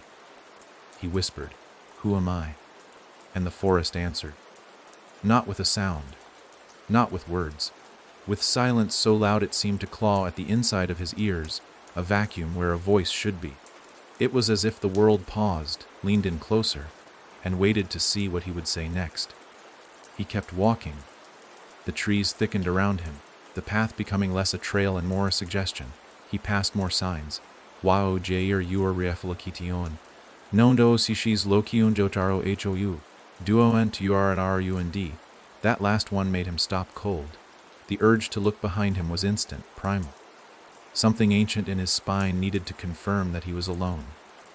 But the message was clear. Absolute. He clenched his fists and kept walking. Another sign. Tio findi ur nem yo must finyapu ur fi. That nearly stopped his heart. His face. Was it gone? He turned slowly, cautiously, and saw a mirror nailed to the next tree. It was old, rimmed in rust, glass stained with years of rain and rot. But it held a reflection, just not his. The face that stared back was a blend of people, mouth from one, eyes from another, nose stitched into place, a patchwork of expressions, all wrong together. The face smiled, not with joy, with recognition. He stepped closer. The reflection changed. Now it was a boy, maybe 10, blank-eyed, dressed in hospital clothes, mouth open in a frozen scream. Closer. A man in a war zone, dust and blood, holding a camera, eyes wide with terror. His own, closer. A girl in a white dress, hair like tangled roots, skin pale, eyes gone, just black pits, endless, drawing everything in. She smiled, and he felt it inside his own face. He tore his eyes away. Behind him, something moved. He didn't turn. He didn't need to. The whistle started. Soft, barely audible, like a breath against the skin. Then a voice, inches from his ear. I gave you a new name. He clenched his jaw, held his ground. You wore it so well, she whispered. You thought it was yours. He turned. Slow. The forest behind him was empty, but on the ground, carved into the dirt, was a word. A name. He didn't recognize it, didn't want to, but something inside him responded. Pain burst in his head. Images. A girl in the attic. A mirror shattering. A hand pulling him through. A scream caught in a throat that wasn't his. He dropped to his knees. The dirt burned beneath him. The letters glowing faintly, pulsing in time with his heartbeat. He forced himself to say it aloud. The name. The wrong name. And the forest shook. Leaves screamed. The sky split, and the whistle grew so loud it knocked him flat. Then everything went still, and when he opened his eyes, he was in a room with no walls. Mirrors surrounded him on all sides, and each one reflected a different version of him, smiling, crying, bleeding, laughing. One stepped forward and placed its hand on the glass. You're not the original, it said, and every mirror in the room nodded. The mirrors pressed in, hundreds of them, angled so precisely that Elias, or whoever he now was, couldn't tell where the room began or ended. Every direction led to more versions of himself, some perfect copies, others twisted just enough to unsettle. One had no eyes, just skin stretched smooth where the sockets should have been. Another grinned so wide his cheeks cracked. One stared directly at him with the weight of accusation, blood dripping slowly from its mouth.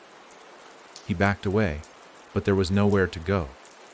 Glass in every direction, reflections stretching into infinity, and every version of himself watching.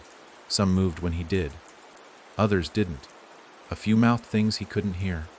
Then, one by one, they began to speak, not in unison, but staggered, layered, overlapping like a chorus trying to tell the same story in different languages. You were the first. No, you were the last. She wore you best. She still wears you. She let you wake up because she wants you to see. Each voice came from a different mirror, and each voice was his own, tinged with exhaustion and fear and something else.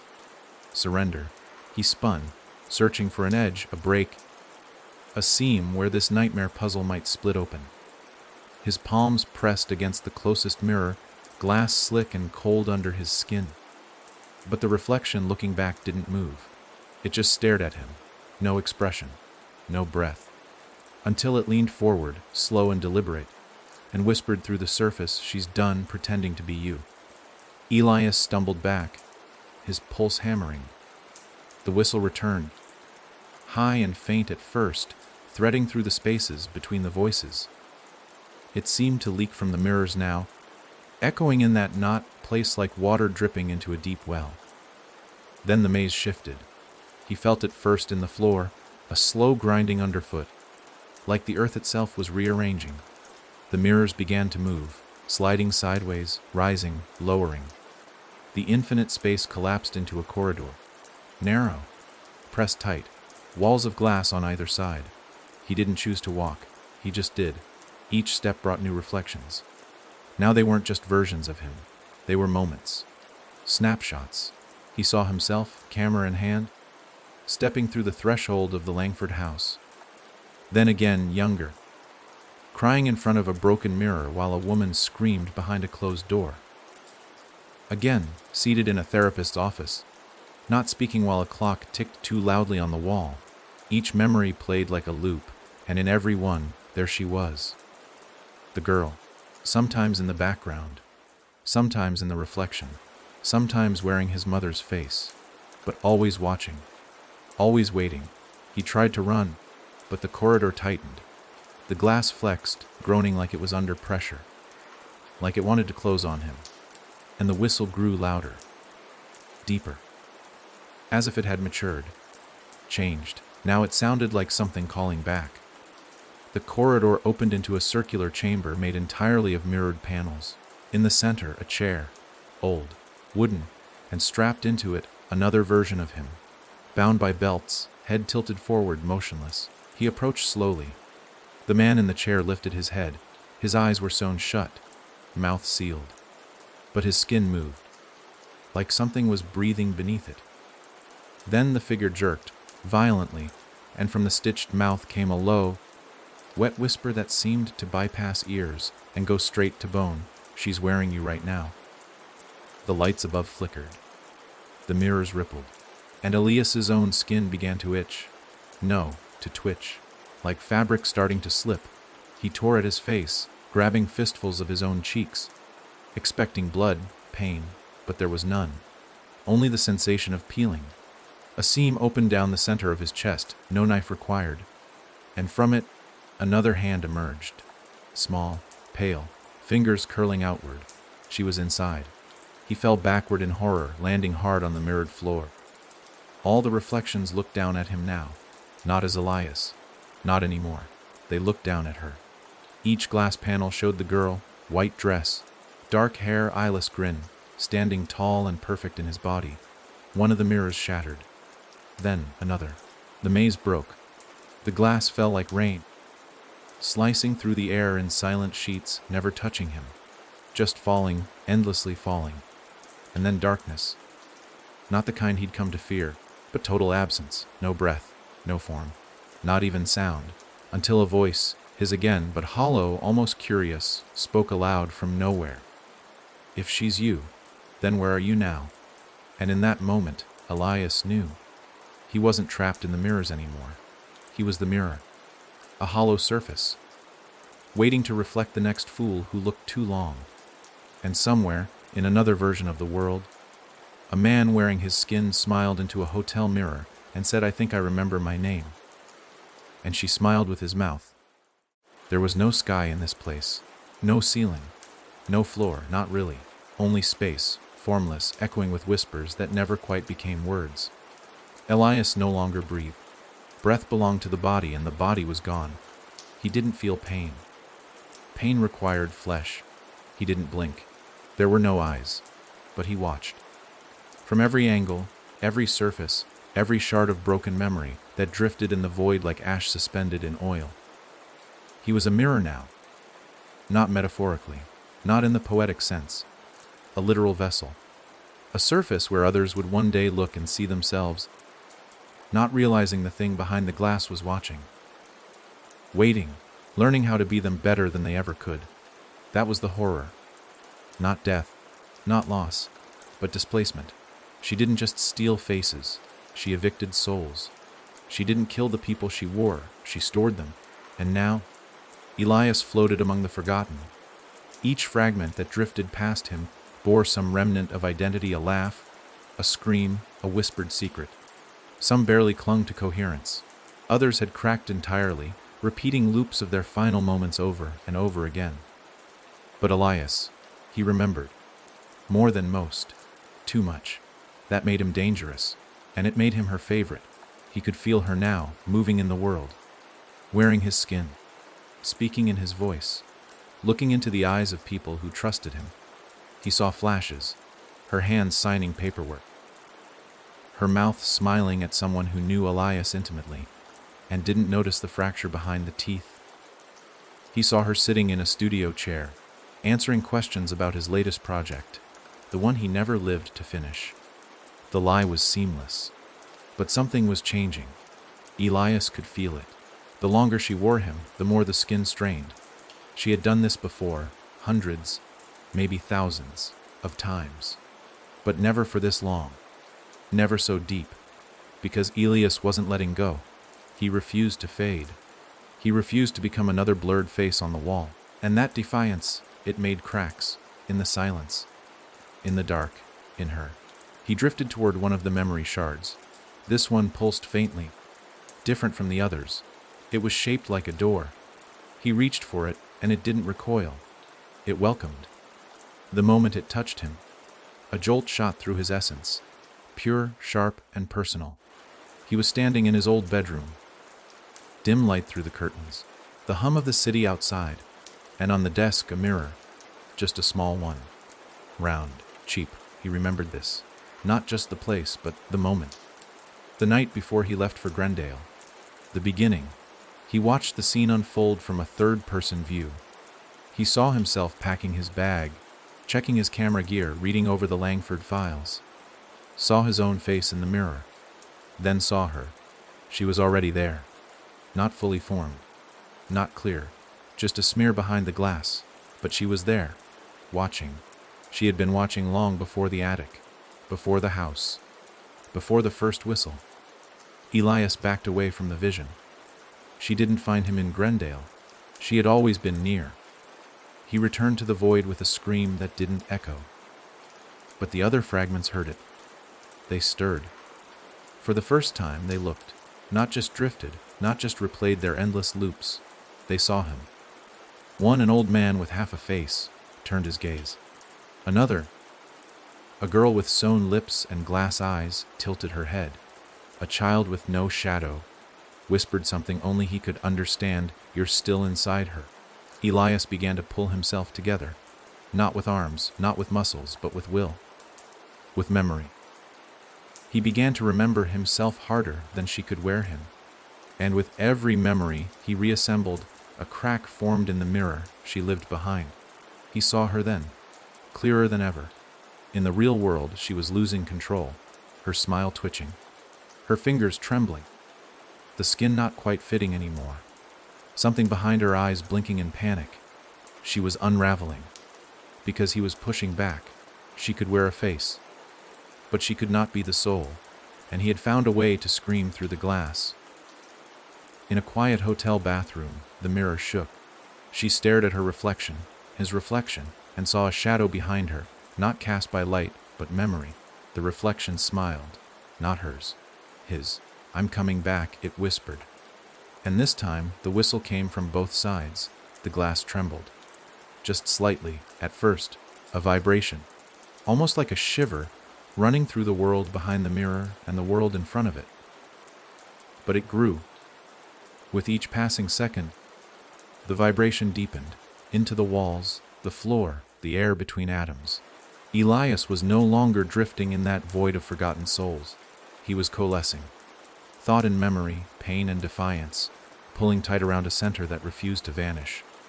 A self, once erased, now being rewritten. He wasn't whole. Not yet, but he was becoming. And she knew. The false Elias sat in front of the mirror, cross-legged on the floor of a high-rise apartment that hadn't existed the last time he had a body. Her skin, the one she wore, was sweating. That hadn't happened before. Not in any of her previous vessels. This one was resisting. It itched from the inside, burned in the bones. Her breath hitched when it shouldn't have. She scratched at her arms until they bled, and the blood came out wrong. Darker. Thicker. Not human. She stared at the mirror. He stared back. Not a trick of the light, not some residual trauma flickering across glass.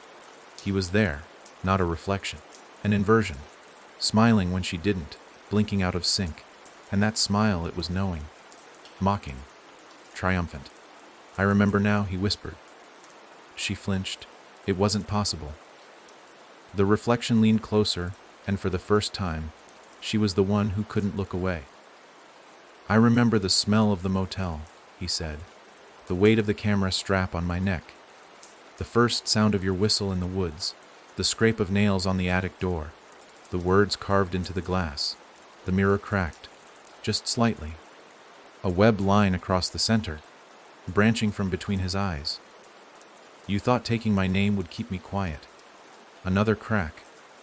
You thought wearing my face would bury me. More glass splintered. And now you're unraveling because I'm still here. I never gave it all up. I never let you finish the rewrite. The false Elias, the thing inside the body, stood, staggered, and stumbled away from the mirror. Her face trembled. One eye twitched in a direction it shouldn't have. Her jaw hung slightly unhinged, like the strings were fraying behind it. This had never happened. Not in any of the others. She had worn so many faces, worn them perfectly, but not this one. This one had roots, and it was dragging her down with it. Elias kept pushing. In the place between places, where lost minds waited to rot, he reached through every shard of memory she hadn't destroyed. He called to the others, and they answered. The old man with half a face turned. The girl with the stitched lips smiled, tearing the thread apart. The boy with the burned skin began to hum the whistle in reverse, unraveling the sound that had held them all captive. They were waking, and waking was dangerous. Waking meant memory, waking meant self, and she could only wear you if you forgot who you were. Elias began to scream, not in fear, but as a weapon. Each memory screamed through him. He remembered the photograph in the glove compartment, the hand reaching from the attic ceiling, the priest's final words, the hospital room that wasn't a dream, the stitched version of himself strapped to the chair, the girl's voice, whispering things she thought he couldn't hear. Every inch of pain, every second of being erased. He screamed all of it, and the mirror shattered. In the apartment, she clutched her head and howled. The skin began to slide, like it was trying to get off her, trying to escape what it could no longer hold together. Her eyes blood ink. Her mouth gaped in a silent scream as the whistle reversed itself, turning inward, collapsing, folding her into herself. "Give it back," Elias whispered. She fell. Her hands clawed at the glass shards on the floor, but her fingers couldn't grasp them. They passed through, intangible, spectral. She was fading. The body, the real body, was no longer hers. He was taking it back. And when she tried to scream again, her voice cracked into his. For the first time, she looked afraid. Elias opened his eyes. Really opened them. Light poured in, savage and pure. He gasped like a man drowning for days who finally found the surface. The body, his body, felt raw like nerves growing back all at once. But it was his. He could feel the camera bag on the floor, the texture of the wood beneath his feet, the H in the back of his jaw from clenching too long, the cuts on his arms. The mirror was in front of him, cracked, shimmering. He leaned forward. She was still there, trapped now, no longer in the world but beneath it, caged in his reflection, her face contorted in rage. Then, slowly into something worse, a smile, a promise. She mouthed the words, "You can never sleep again." The lights flickered, the room dimmed, and Elias laughed. He wasn't free. Not yet, but he was awake. And now he wasn't the one being hunted. She was. The world didn't welcome Elias back gently. There was no triumphant breath of morning air, no glorious moment of clarity, no release. Waking from her grip felt more like dragging himself out of a swamp where his bones had been sunk for years. His thoughts thick and fragile, limbs foreign, like they'd been sculpted from borrowed meat. But he was back, standing barefoot on the apartment's wooden floor, surrounded by the remnants of the shattered mirror, bleeding and shaking but awake, and she was no longer in control. Not entirely. The body was his again, but that didn't mean she was gone. She stared at him from the broken glass. Her eyes, no longer blank and hollow, now shimmered with something more dangerous than hate, patience. Her mouth moved without sound, repeating the same phrase, over and over. He didn't need to hear it to know what it was. "You'll let me back in." Elias picked up a shard of the mirror, its edges glittering with blood from his bare feet. He turned it in his hand and stared into her corner of the world. For the first time, he didn't flinch. "You're behind the glass now," he whispered. "You can't touch me." The shard trembled. A pulse flickered across its surface, faint, like a dying signal searching for a tower. He dropped it. Every mirror in the room cracked again, as if offended by the gesture. He didn't care. Let them break. Let her scream. He had control now, or at least enough to move, to think. But the more he stood still, the more he felt it a pressure at the edge of his vision, a warmth beneath his fingernails, a rhythm in his chest that wasn't entirely his. Her echo lived in the seams of him, Not possessing, not fully, but lingering.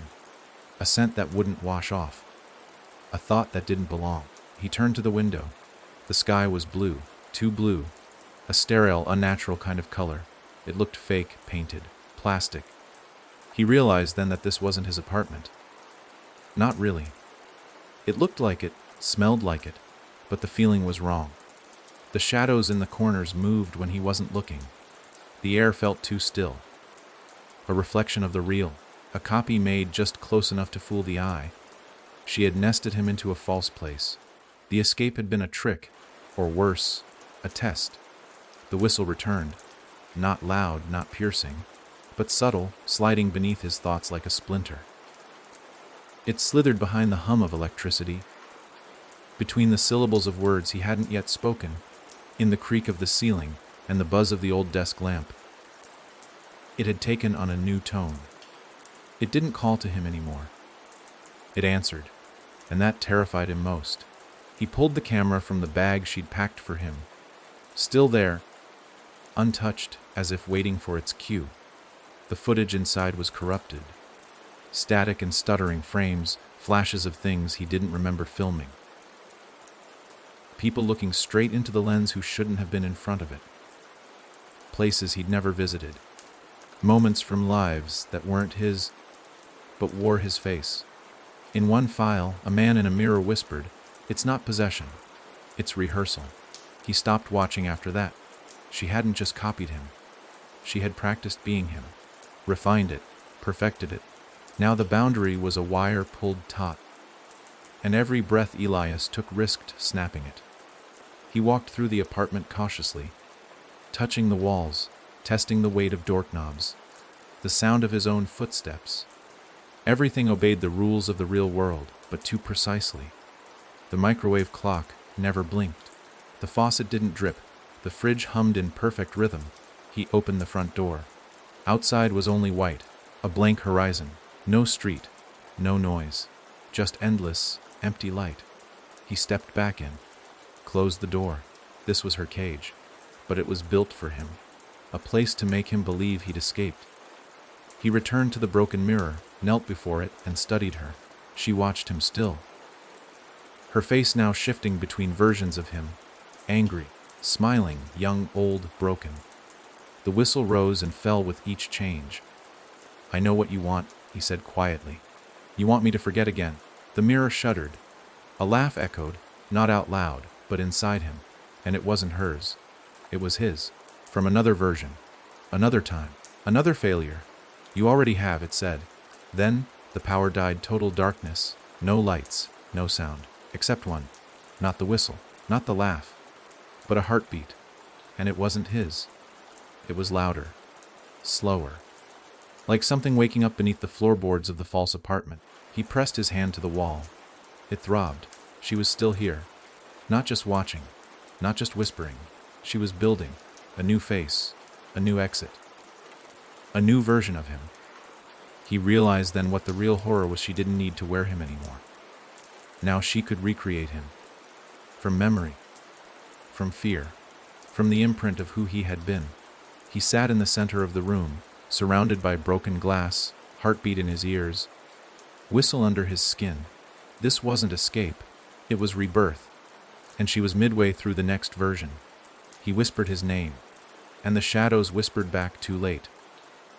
He didn't know how long he sat there, knees to chest, surrounded by fractured reflections, heartbeat trembling through the floor like a slow drum from a far-off war. Time didn't function properly in this place. It didn't pass, it pulsed, lurched forward, then stalled, like a needle caught in the center of a vinyl record, grinding the same groove over and over while the music struggled to go on. The apartment, the mirror cage, the replica, the lie stayed still around him, but inside it reality was shifting, slowly, deliberately, as if something just beneath the surface was rewriting the world in real time. And he could feel it happening. Elias had always believed in truth, that you could catch it, frame it, freeze it in an image or a confession. But truth here was liquid, always folding into the next lie. He wasn't sure if he was still himself, or a memory she was animating one last time. That was the fear gnawing at him now. Not that she was trying to return, but that she never left. That this, his body, this place, this moment, was a marionette show, and the strings ran deeper than he could reach. A sound came from the hallway. Soft, wet, the drag of something fleshy over the wood, paired with the slow click of nails or bones. It didn't try to be quiet. It didn't need to. It moved with the confidence of something that already belonged here. Elias stood slowly. His limbs responded with a strange lag, like he was borrowing motion instead of commanding it. He moved toward the door, pressed his ear to the wood. Silence. Then, a whisper. Page 83. He recoiled. The voice had been his, not the copy, not the monster. But the one he hadn't heard in so long he'd nearly forgotten its tone. Real. Raw. Human. He stumbled backward, breath catching in his throat, and looked around for something, anything, that resembled a book, a document, a clue. There was nothing. The room was bare except for the glass and the faint heartbeat below. Then the wall rippled. A seam appeared across the plaster, splitting like a scar opening. From it, a single object slid through, as if being birthed from the wall itself. A journal. Black. Familiar. He recognized it instantly. His own. The one he'd taken with him to Grendale, filled with notes on the Langford house, sketches of the attic, clipped newspaper articles, even symbols he didn't remember drawing. It was open to a random page. Page 83. The ink was smeared, like it had been soaked in water, but one sentence remained. She becomes you in chapters. His eyes traced the rest of the page. Half-erased drawings of mirrors, doorways, shadows bent at the wrong angle. In one corner, a phrase repeated over and over, smaller each time. If she finishes the book, you disappear. A loud crack shot through the apartment. A mirror in the hallway, one that had remained intact, shattered without being touched. Elias rushed to the doorway, peering out. The hallway was empty, but now the walls were covered in pages, ripped from journals, photocopies, articles, handwritten notes, all of them about him. Interviews, medical records, case files, birth certificate, death certificate, stories of Elias Mercer dating back decades, a whole archive of someone being written. He stepped closer. Every page was slightly off, the dates wrong, the handwriting twisted, names spelled incorrectly. One said his mother's name was Eleanor. Another said she drowned when he was 5. Another said he never existed at all. He reached out to touch one and it moved, shifted under his fingers like warm skin. The text blinked, the letters rearranged, and then he saw it, at the end of the hallway. Her, but not as a girl. Not anymore. She stood tall now, full height, wearing a version of him that looked too perfect. Clean skin, bright eyes, posture unburdened by fear. She smiled gently, and in her hands a book, black cover, spine stitched with thread made from hair, the title etched into the leather, The Last Elas. She turned a page slowly, deliberately, and the whistle returned. Not as sound, but as sensation. His lungs tightened, his skin flushed. His name fluttered at the edges of his mind like a dream he couldn't hold. She spoke softly, like a mother reading to a child. Page 90, one Elias stares into the face that was his. He doesn't run. He doesn't fight. He accepts. He shook his head, stepping backward. No, he whispered. That's not how this ends. She smiled wider, but it already did. Another mirror shattered behind him. Then another. His memories began to collapse, not fade, break.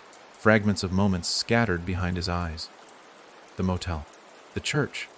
The drawing in the glove compartment. They flickered and distorted, replaced by new versions. Him smiling when he wasn't. Him inviting the girl in. Him handing her the camera. She was rewriting the book, line by line. Each chapter made her stronger. Each revision made him less real.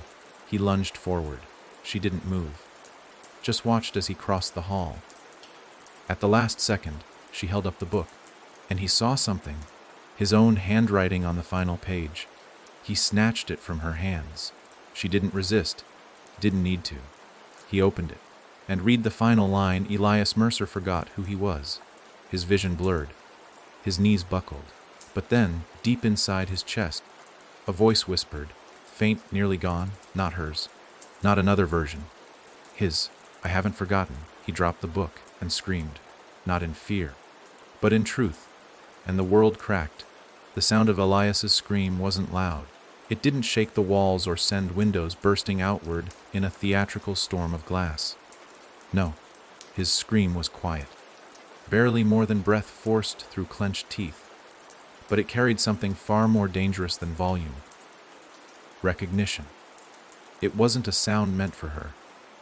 It wasn't defiance hurled at the hollow thing wearing his face. It wasn't a plea to the echoing dark. It was for himself. A statement. A refusal. A declaration drawn from the last untouched space inside him. And that made all the difference. The apartment began to peel. Not just around him, but from the inside out. Walls split like flesh. The floor cracked, splintering down its center as if it had bones. Ceiling tiles bubbled and curled into themselves, revealing the void behind the facade. The machinery of the illusion she'd constructed, now failing. The hallway folded, each page nailed to the walls catching fire without flame, the ink burning first. His false archives. Her narrative. It all began to fall apart. She stepped backward. For the first time she didn't speak. Her smile was gone. No more lines. No more pages. The book lay on the ground between them. Twitching. Not shuddering, not shaking. Twitching, like it was alive and trying to crawl back to her. Its pages flapped without wind. Binding opening and closing like a mouth gasping for breath. He stared down at it. The leather cover now pulsed with a heartbeat that didn't match his. It was hers. The rhythm of her hollow creation. He took a step forward, toward the book. She did too. A mirrored movement. She looked like him still, but the face was breaking. Not all at once, not dramatically, subtly. Tiny spasms at the corners of the lips. One eye twitching out of sync. The skin beneath her chin had started to sag slightly, as if the structure beneath was caving in. A mask drying out. He knelt and placed a hand on the book. It stopped twitching. She froze. And Elias smiled. Chapter's over, he said, and ripped the final page free. It tore like wet fabric. The whistle returned instantly, sharp and desperate. The entire world reeled backward. Like time itself tried to undo his movement, but couldn't. The false apartment screamed. Not with sound. With memory. Rooms rushed by. Rapid cuts of every false moment she dressed him in. Laughing in a mirror that wasn't his. Signing his name on documents for a job he didn't have. Kissing someone who only thought they knew him. Flash after flash of her pretending to be him. A lifetime in montage, collapsing like a brittle paper diorama soaked in gasoline. He stood as the space buckled. The air thinned. Her form blurred, flickered, and for a second, just one, he saw what lay beneath her skin. Not a girl, not a monster. Just nothing, a void wearing flesh. An echo that had grown teeth, and it was afraid. You needed my face, Elias said, stepping toward her. You needed my story. You can't survive without someone to steal it from. She lunged, but not at him, at the book. A desperate swipe of fingers that blurred as they moved, as if they couldn't decide what shape they were supposed to take. He grabbed her wrist mid-swing. It felt cold, hollow, like bone wrapped in damp silk. You forgot something, he said, his voice low, steady. Her eyes, no longer matching, twitched wildly. What? She hissed. He leaned in close. I know who I am. And with that, he shoved her backward. Into the mirror. Not a physical one. Not anymore. Just the last remaining shard of reflective surface, still hanging on the apartment wall, flickering like a dying light. She hit it with a force that shattered everything. Her form folded in on itself, sucked into the surface with a sound like dry lungs gasping underwater. Her face unraveled mid-scream, and her voice bent into a dozen unfinished words as she vanished into the glass. The book burst into flames. Real this time. He didn't run. He watched it burn. Watched the pages curl and blacken, each one erasing a version of him that never truly existed. Each line she'd written, each scene she'd puppeteered, gone. The heartbeat stopped, the whistle faded, and silence returned. Not oppressive silence. Not the kind that whispers beneath the floorboards. A clean silence, the kind he hadn't heard since before her. And when it came, the world shifted again. The apartment dissolved, its edges fading into smoke. Elias found himself standing in a dark forest, trees tall and still. The Langford house stood in the distance, quiet. The sky above was gray, heavy, but still. He was barefoot. His hands, his real hands, were scarred but solid. The air was cold and real. He took a breath. It hurt. But it was his. This was the world again. The real one. And he was still in it. Somewhere deep in the woods, a mirror shattered, and the last page turned to ash. That the forest was quiet in a way that made Elias uneasy. Not the manufactured stillness of her facsimile worlds, but a silence that felt natural, earned. Real woods didn't hum with menace. They creaked, groaned, whispered their histories in the sway of branches and the scatter of dry leaves. And yet, even here, under honest sky and dirt, he didn't feel safe. He felt watched. Not by her anymore, at least, not directly, but by something else. Something that remained after the fire. After the book. After the mirror cracked. Because no matter how completely she'd been banished, something always lingers. Ash falls long after the fire dies. He walked, barefoot across moss and root, toward the Langford house.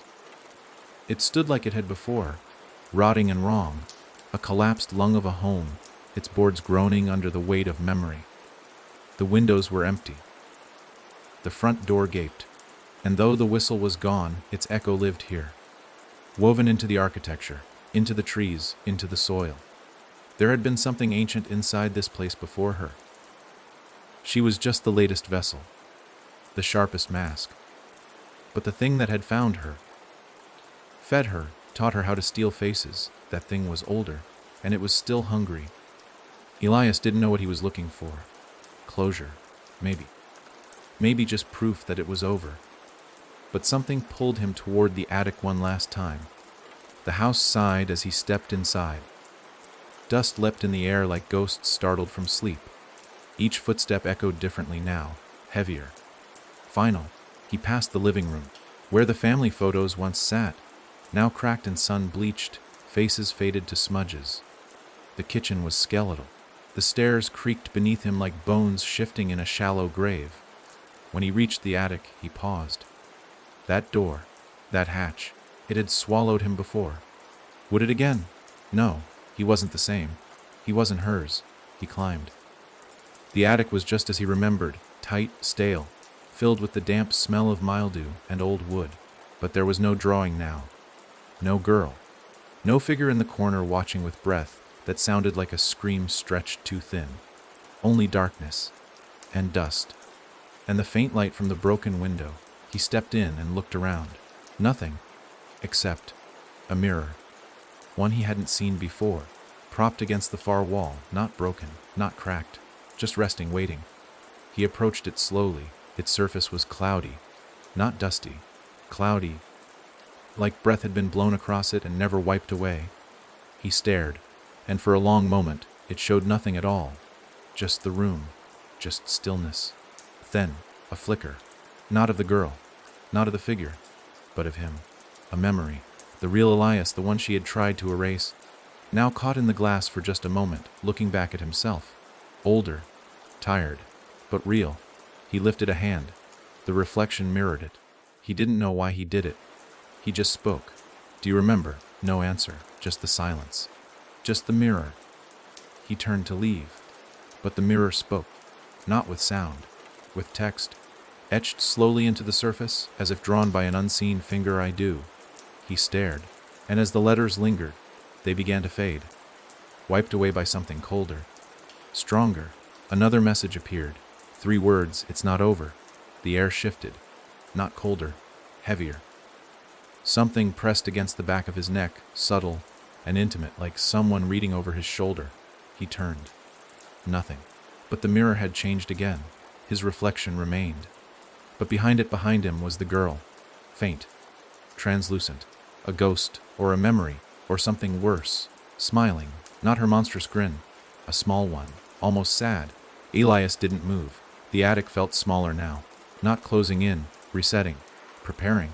Because maybe the truth was this: you can't kill something born from belief, from fear, from reflection. You can bury it, burn it, forget it. But all it takes is someone new, a new glance, a new whisper, a new mirror, and it begins again. Elias walked away, left the attic, left the house. The trees watched him leave. He didn't look back. But far behind him, in the broken house at the edge of the woods, the mirror stood untouched, still, waiting, and somewhere faint as a breath in winter, the whistle returned. The Langford house disappeared behind him, like mist drawn back into the trees. Silent, distant, no longer the focal point of his fear, but something deeper now, a grave marker. Elias walked with purpose, but there was no real destination. The forest didn't give him one. He was moving not to escape, but because standing still felt like permission, like consent. And if there was one thing he had learned in the endless hall of faces and fictions, it was this: never let her think you've accepted your place. Still, the weight followed him. Not physically, not like a presence brushing the back of his neck, but inside him. A tension. A thrum in his chest that wasn't his heartbeat but echoed with it, like someone knocking from inside. He stopped when he reached a clearing. The trees arched back, as if reluctant to step closer to this place. In the center, a pond, small, perfectly circular, still as polished stone. The air around it was thicker, warmer, humid in a way the rest of the woods hadn't been. He approached cautiously. The surface reflected everything with too much clarity: the trees, the sky, his own body. But not his face. Where it should have been, there was only her. She stared up at him from the water with that expression he'd come to know too well. Not malicious, not mocking, but curious. That was what made it worse. It wasn't anger that kept her coming back. It was fascination, with him, with his mind, with the things she couldn't unmake. He dropped to one knee, staring down into the water. "You're not supposed to be here," he muttered. "You were burned, erased." Her mouth moved in the reflection, not in sync with his. She said nothing, but he knew what it meant. Burning the book didn't matter. He felt it then, a vibration under his hand. He looked down and realized he'd been pressing his palm into the dirt, and in the dirt, beneath his fingers, something had begun to move. Something small and alive. He brushed it away. Beneath the soil was a shard of mirror, thin, fragile, still humming.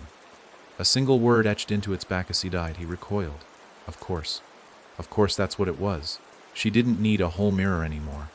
Didn't need a house or a whistle or a girl in a white dress. All she needed was a piece, a shard, a root. Elias stared into the water again, and this time the reflection changed.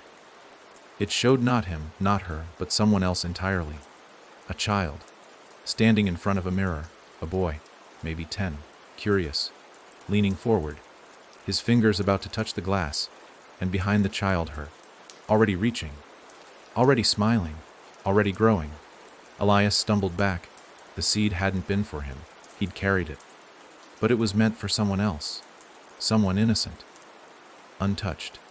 He clutched the shard in his hand, ignoring the way it bit into his skin. The whistle returned, not loud, not echoing, but personal.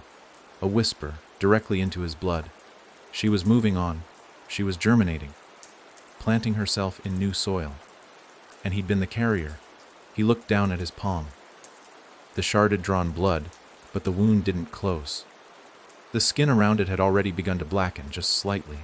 A spiderweb of veins, pulsing darker with each passing second. A mark, not like before, not like the drawings. This one was internal. She'd changed, adapted, and she was already steps ahead. He dropped the shard into the pond. The surface didn't ripple.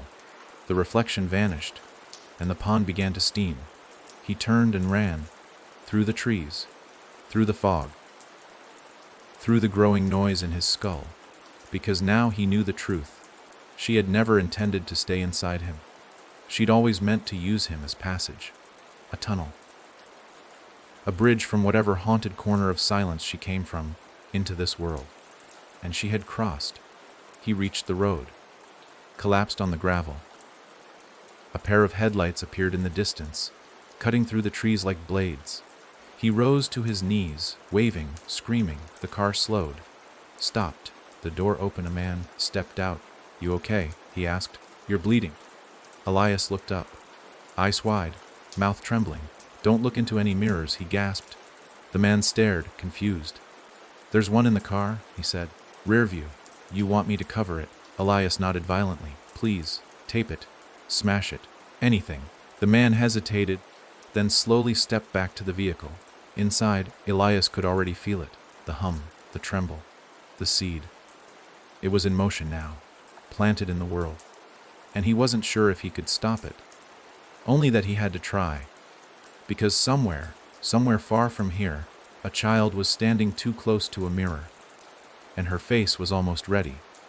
The man never came back. Elias waited on the side of the road, gravel digging into his knees, blood drying in the crook of his palm, heartbeat drumming far too fast to be healthy. The car idled a dozen yards away, engine humming low like a beast unsure if it should sleep or strike. He kept his eyes on the trees, not the car. The woods felt safer, honest. The car was too quiet now, too long without motion. He rose slowly, wiping sweat and blood from his brow, and called out, voice cracked, "Hey." No answer. Not even the chirp of insects.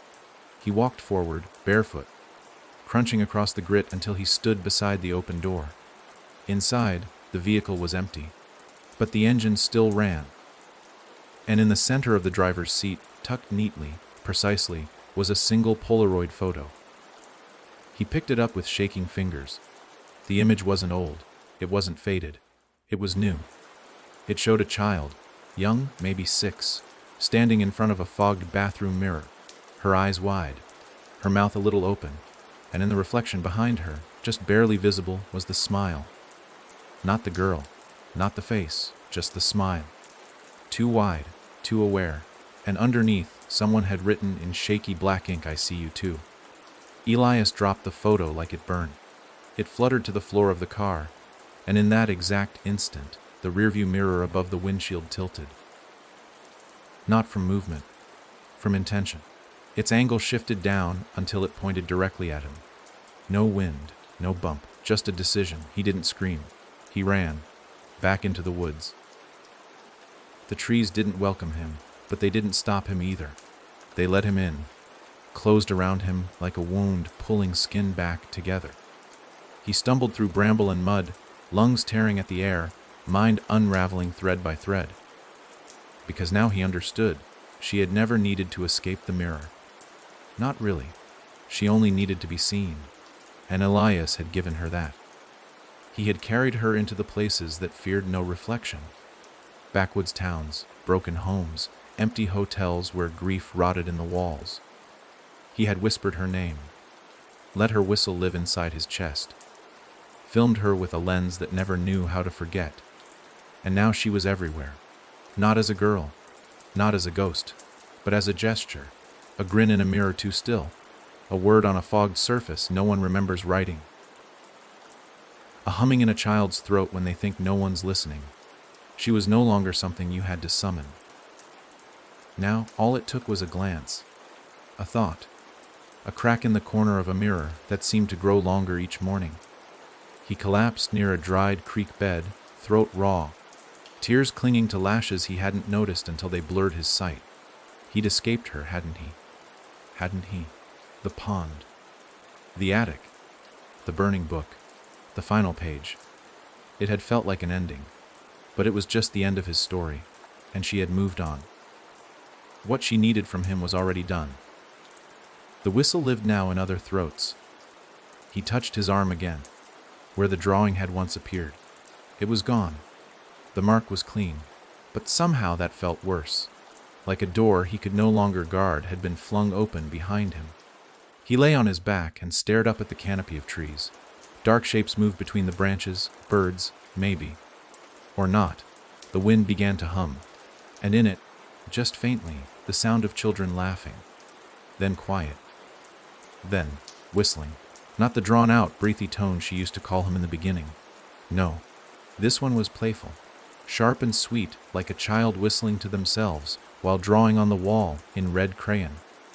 He sat up, breath caught in his throat, and in front of him, on the bark of a tree, someone had scrawled a symbol. A crooked smile, the same one from the reflection, and next to it, a new message: she's learning how to make her own stories now. That was it. That was the shift. The terrifying evolution. She didn't need hosts anymore. She didn't need to borrow skin. She had watched long enough. Now she could create, plant her seeds in the dark and grow. Faces didn't matter. Only attention. Only the pause someone gives a mirror when they pass. The moment they think they see movement where there should be none. That pause, that was hers. And in that pause, she writes. He turned away. Ran again. Knowing it didn't matter. Because she didn't need him anymore. She only needed readers. Elias didn't sleep. Not that night, not the next. Maybe not ever again. Sleep felt too close to surrender now. Too much like silence, and silence was where she breathed. He wandered the edges of small towns, staying in cheap motels with no TVs, no mirrors, no reflective surfaces at all. He smashed bathroom mirrors on arrival, ducked, taped reflective chrome, showered in the dark, avoided windows, used shadows for cover. It was a lonely ritual, but it kept her at bay. For a while. But even in the absence of glass, he could still feel her. She had moved on from needing form. She was shape now. Concept. The curl of a smile in a smudged reflection. A thought that lingers too long in a child's mind before bedtime. An unblinking eye drawn into the condensation of a shower door. She was spreading. Not like a person. Like a story. And stories don't die when you burn the pages. They hide in the telling. It was in the news now. Just little blurbs at the end of radio reports. Mentions of missing kids. Strange markings found in school bathrooms. A girl who claimed her reflection whispered a joke only she could hear, then vanished the next morning. A janitor who refused to clean a mirror in a public restroom said it grinned at him when he turned his back. A counselor at a sleepaway camp, found with dozens of drawings taped to the walls. All the same face, none of them his. They didn't connect the dots, but Elias did. He kept track in a notebook now, page after page filled with locations, witness names, strange phrases. The symbols were starting to change, simpler, more refined. The smile was the only constant, like a signature left behind not by a person, but by an idea pleased with its own growth. He checked into a rundown inn on the edge of Red Hook one night, somewhere in the northern pines. The kind of place that reeked of mildew and long-forgotten sins. The woman at the desk looked at him too long. Not suspicious, just aware. "You look tired," she said softly. He nodded, said nothing. Room 3C, end of the hallway. He asked if it had mirrors. She said only in the bathroom. He almost turned around, almost left, but he was so tired. The room was small, claustrophobic. Yellowed wallpaper. A fan that spun slower than physics should allow. He avoided the bathroom, set his bag down, opened his notebook, and tried to focus. The whistle started again, barely audible. He ignored it. Then he heard it again. Not in the room. From the floor below. Sharp, rhythmic, playful. Someone was answering. Two different tones, trading melody. A conversation. He jumped up and grabbed his flashlight. Crossed the hall. Pressed his ear to the floorboards. Voices now. Children. Too faint to make out the words. Just laughter. And under it, scratching. He returned to his room, stomach knotting. Pushed open the bathroom door. The mirror was gone. In its place, a smear of something dark across the wall. Like the glass had melted down the surface and been absorbed. He stepped back, heart pounding. The whistle from downstairs stopped. The laughter ended. The silence that followed wasn't empty. It was listening. He turned. And in the main room, the mirror had returned. mounted directly above the bed. Pristine. Smiling. He hadn't seen it before. He was sure it wasn't there. But now it showed something else. A hallway, dimly lit, wooden floors. A child walking slowly, arms outstretched, as though sleepwalking. Then a pause. The child turned toward the glass and smiled. Not her. Someone new. Another seed. Another sprout. Elias stepped forward, hands trembling, and the image in the mirror shifted again. Now it was him. Older. Eyes hollow. Sitting in a chair in a white room. Scribbling endlessly into a notebook. Saying one phrase under his breath, over and over. She's the story now. She's the story now. She's the story now. Then darkness. Then his reflection. Alone, watching him. But the smile remained. Not on his face. In the corner of the mirror. As if someone else was standing just outside the edge of the glass, grinning at the show. Elias backed away. And as he did, the light above him flickered once. Then twice. Then the power went out. The room fell into black. He breathed in. And heard a breath answer back. Too close. Too familiar. The mirror whispered with condensation. And on it, drawn in a child's fingertip, knock knock. Elias didn't sleep. And outside, in the hallway, something began to knock back. The knocking didn't stop. It wasn't loud. Not the thunderous pounding of something breaking through. It was gentle, patient, like a child playing a game they never intended to lose. 3 knocks. Pause. 3 knocks again. Not from the door, not exactly. From somewhere close. Too close. The kind of close that made the skin on Elias's arms rise and pull tight. Like his body knew something before his brain could catch up. He stood in the dark, the stale motel air pressed around him like damp fabric, the mirror behind him humming faintly. It was always warmer around that thing, like it exhaled. Each breath it gave off tasted metallic. Something sweet rotting beneath copper. 3 knocks again, this time lower, like it came from under the bed. Elias didn't speak, didn't ask. He'd learned long ago that acknowledgement was fuel. Curiosity was a thread she would yank until everything inside you unraveled. Instead, he moved carefully to the nightstand, felt for his flashlight, clicked it on. Nothing. Batteries drained. They always drained faster around her. He slid to the floor, back against the bed, the carpet scratchy and damp beneath his legs, breathing shallow, listening. The knocks changed. Slower now, dragging, tapping, no rhythm, no pattern, like fingers playing with the idea of sound, teasing, testing. He dared a glance at the mirror, still blank. No face, no smile. Just the faint glimmer of hallway light reflecting off the glass's edge. But when he looked closer, he saw it. Not a face, not a form. A crease. At the top corner of the mirror. Like the edge of paper being peeled back. Like someone behind it was lifting the corner of the world. He stood slowly. The knocking stopped. The room exhaled. Then, the mirror split. Not shattered. Opened. A thin vertical line tore down its center, like fabric being unzipped. And from the center, a shadow leaned forward. Not her. Something older. Thinner. All angles and stretched joints. As though it had been trapped too long in a flat space and had never quite learned how to move in 3 dimensions. Its head turned slowly, neck cracking with the sound of dry branches snapping. No eyes. Just hollows. And in those hollows, reflections of places Elias had never been. An old classroom, an abandoned subway station, a nursery with cribs too still. Windows with eyes behind them, and every one of them grinning. Elias backed away. The creature reached a long, slick hand out of the mirror. Its fingers twitched like they were remembering how to grab.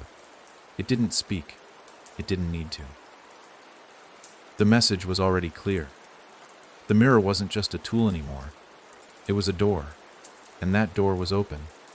Elias bolted from the room, not stopping to grab his notebook, not checking for keys.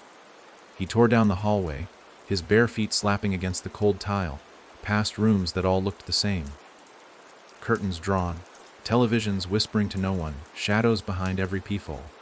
He reached the front lobby, empty. No receptionist, no sound. Only a single light above the desk, flickering violently. and behind the counter, a mirror.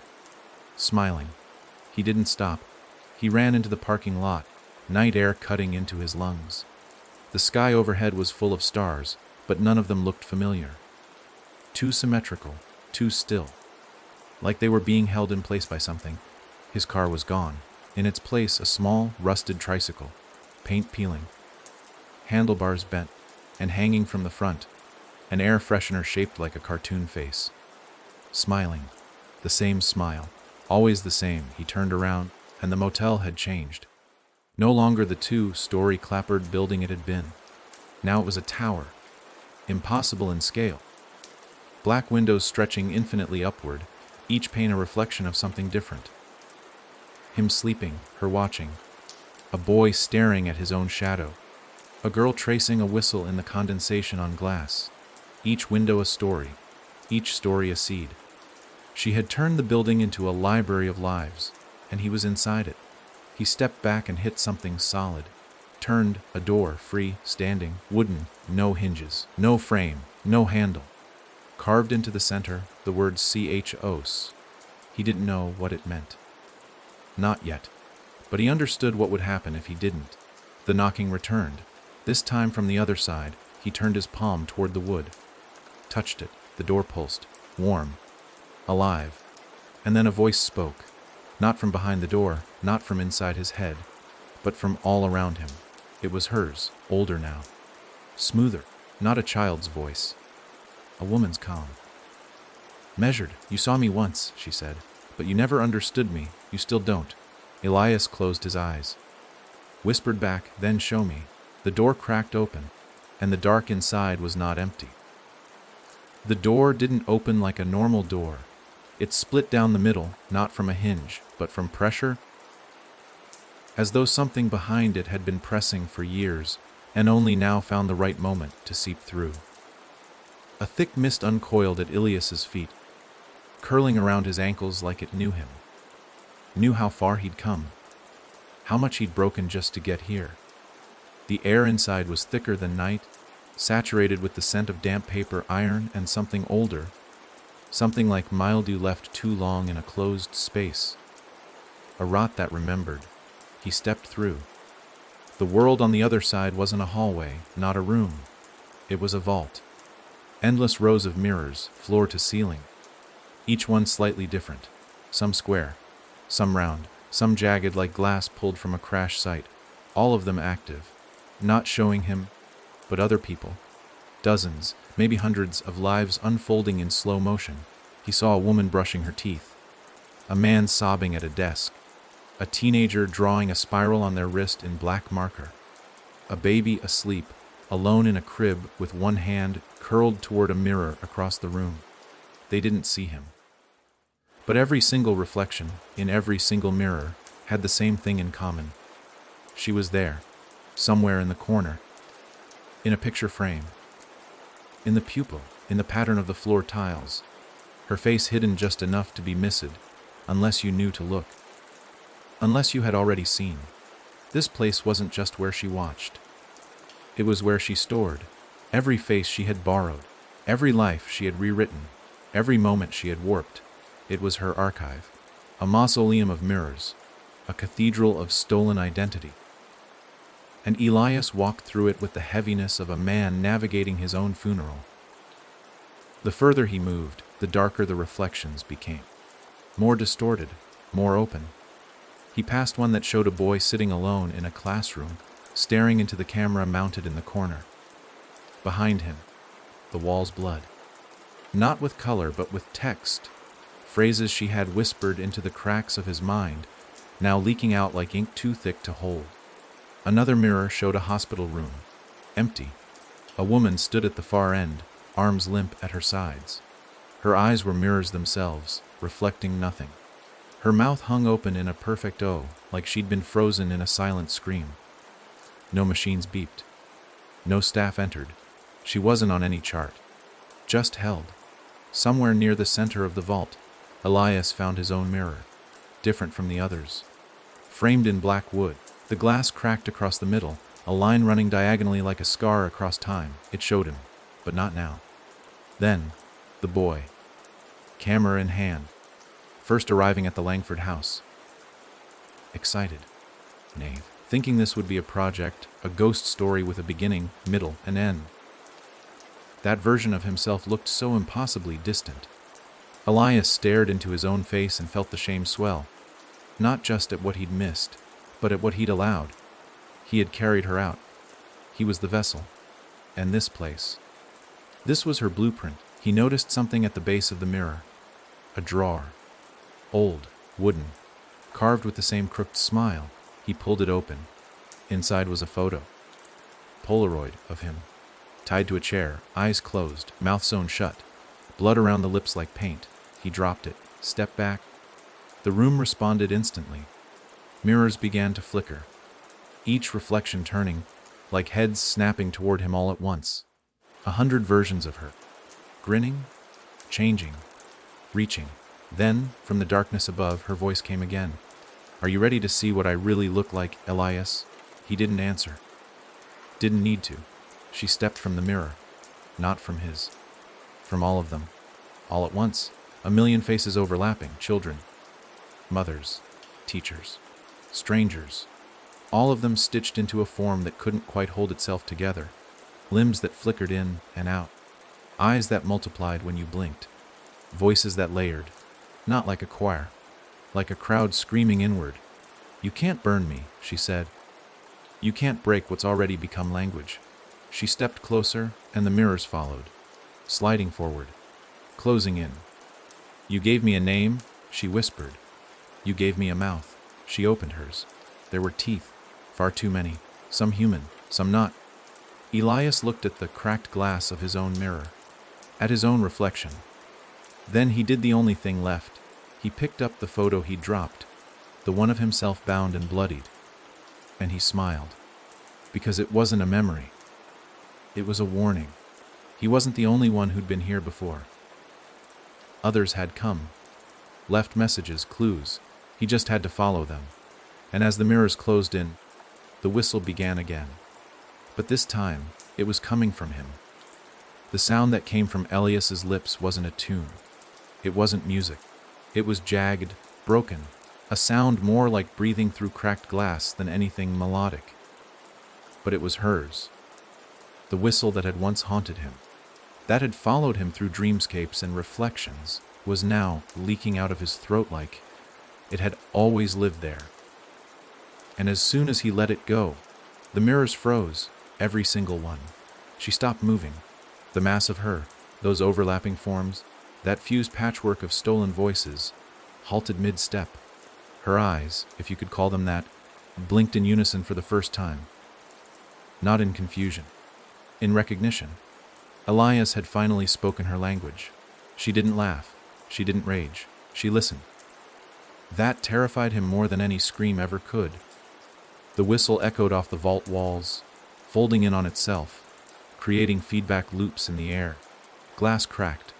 A dozen mirrors burst in a soundless shatter, fragments hanging mid-air like suspended raindrops. He could feel the resonance in his teeth, in his bones. She took a step back. Just one. It didn't seem like fear. It seemed like respect. Elias blinked. She began to whisper, but not to him. To the room, to the reflections. And one by one, the mirrors answered. They began to whistle too. Different variations. All warped. Some high, pitched and warbly, others slow and droning like dying machinery. A choir of distortion. And they were calling to him, trying to pull him in. He turned to flee, but the pathway was gone. No door, no handle, no exit. Just a carousel of glass and story, each pain eager to take him in and recast him. He could feel their narratives already forming. One showed him as a priest, another a murderer, another a father burying a child. All of them versions of himself, fabricated but possible. And if he looked too long at any of them, he could feel his mind slipping, tugged into that character, that version, until it stuck. That was her trap, choice. The illusion of it. She didn't force. She offered, mirrors as invitations. All she needed was a glance, a pause, a moment of weakness when someone asked themselves, what if that was me? And in that moment, she rewrote them. Elias covered his eyes with shaking hands. But even in darkness, he could hear the mirrors calling, see them behind his lids. He needed a tether, a truth, something that hadn't been poisoned. He dropped to the floor and tore open his notebook. Pages flipped violently, like the wind had hands. His writing, his real thoughts, had been replaced. Not words, drawings, dozens of them. The crooked smile, repeated again and again in every margin. Every corner, each one evolving slightly, some with fangs, some with dozens of eyes curled into the teeth, some that moved. The page itself twitched in his hand. He screamed and tore it free, throwing it into the void. The mirrors laughed, not her. Them. All of them. The voices she'd collected, the ones who had tried to burn her out. Bury her, name her. Lock her behind rhyme or ritual or religious iconography. None of it worked. Because she wasn't a ghost, she wasn't a demon. She was a pattern, a structure of behavior, and she had only become more efficient. Elias backed toward his own cracked mirror, the one that still showed him from before. The beginning. Before the Langford house. Before the drawings. Before the whistle.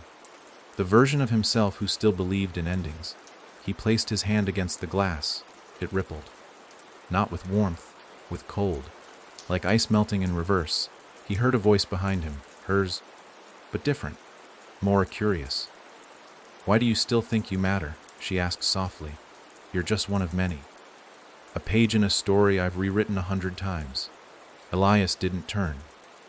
He whispered, "Then let me write something too." And he stepped into the mirror. Instantly silence. The vault was gone. He was in the Langford house again, but not the attic, not the hallway, the basement. Somewhere he had never gone. A room not on the original floor plan. Stone walls, no windows, only a single mirror at the far end. But this one was blank, completely. No reflection, no distortion, no whistle. Elias walked toward it slowly.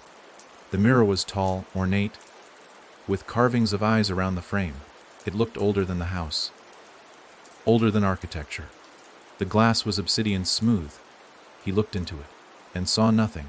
Know her, know him, just absence. It was beautiful, terrifying. He touched it and felt himself vanish, not body, not soul, story. All the versions, all the paths, all the mirrors, gone. Here, in this reflectionless place, she had no power. Because there was nothing to manipulate, no character, no backstory, no lens, only a man without narrative. And in that space, Elias finally understood. She could only write if the story existed. So he gave her nothing. He sat in front of the blank mirror, closed his eyes, and stopped being seen. Far above, in the vault, 1,000 mirrors cracked in unison. The smile faltered, and the whistle turned into a long, uncertain breath, because for the first time, she had no script. Silence had weight in the basement. It wasn't passive. It pressed. Time didn't tick there. It held its breath. Elias sat in front of the blank mirror with his legs crossed, eyes shut, heartbeat slow. He wasn't meditating. He wasn't reaching for anything spiritual. He was withholding his breath, his presence, himself. Because here, in this sliver of space untouched by reflection, she couldn't write him, couldn't project her fiction, couldn't twist him into something he never was. The absence was not comforting. It was pure, terrifying in how absolute it felt. No images, no ripples, no voice in his head, no smile. But she wasn't gone. She was circling. He could feel her on the other side of that void, pacing like a frustrated child locked out of a room they were always allowed in. She didn't know how to see this version of him, the one without narrative threads, the one without a mirror to latch onto. And for the first time, Elias realized something crucial, something that had been flickering beneath his fear since the beginning. She needed story more than he did. She didn't just haunt mirrors, she haunted meaning. Needed it like blood. Needed the structure of identity to thrive. She fed on the idea of people, not the people themselves. Their versions, their roles, their titles. When she whispered from the corners of glass, she wasn't just watching, she was editing. And if someone stepped outside their role, refused to play, she starved. A faint scratching began, not in the walls, in the glass. The blank mirror rippled slightly at its center. Hairline fractures began to form, faint as spiderwebs. She was trying to break through. Not as herself. She couldn't breach this space directly. But she had something else. Every version of him she'd ever twisted. They came slowly at first, shadows sliding against the stone walls like stains that never fully dry. The first was a boy, maybe 13, eyes missing, dragging a backpack that leaked whispers. Then a version of Elias in his 30s, hands soaked in ink, muttering into a broken camera about the angles that don't show up. Then dozens more, each slightly wrong, each a deviation she'd once constructed, all sent to pull him back into the fold. They surrounded him, forming a ring of selves. One stepped forward, the preacher, a version of Elias dressed in black robes, eyes serene and empty. "She just wants to teach," he said, voice flat. "She just wants to preserve," said the child beside him. "She wants you to matter," whispered the blood-slicked man. They reached for him, gently at first, open palms, smiles that were just a degree too wide. Not quite hers, but inspired by her, the marks of her early work. Elias didn't move, didn't speak. He was the blank page. He was the hole in her continuity, and she hated it. The figures grew frustrated. Their smiles cracked, voices distorted. They began to glitch, twitching like broken frames in a film reel. Her early drafts, falling apart under the pressure of this reflectionless place. A place where no lines could be written, no edits could be made. Then a voice returned, not theirs, hers. Lo! Furious. "You think this makes you free? You're nothing. You're empty." He opened his eyes, met the blank mirror, and saw stillness. His mouth twitched. He didn't smile, but he felt one forming. And he whispered, "Good." Because that was the point. She couldn't rewrite nothing, couldn't possess silence, couldn't twist a story that had no protagonist. He stood slowly. The reflections screamed. They began to break apart, retreating in reverse, jerking back into the mirrors they came from, shattering as they hit glass. One by one, the vault above collapsed. Mirrors fell from walls across the world. Reflectionless glass became the cure, not holy water, not salt, just absence. The story was dying, starving from lack of attention. But then, a trick, a final ploy. The blank mirror began to shift. Not a reflection this time. A scene, a living room, familiar, and in the center, a girl, 7, sitting on the floor drawing with crayons. Behind her, a mirror, and her watching. Elias froze. The voice returned, velvet and venom. "Walk away, and she takes the girl. Speak a name and I come back to you. Choose." The oldest trick. A soul for a soul. The child was real. Somewhere, right now, she was watching her reflection twist. Watching something move behind her in the glass when no one else could see. Elias clenched his fists. He couldn't destroy her. Not permanently, but he could take her with him. One more time, one last time, he turned toward the mirror, faced the little girl, and called out, softly, "Close your eyes." The girl did.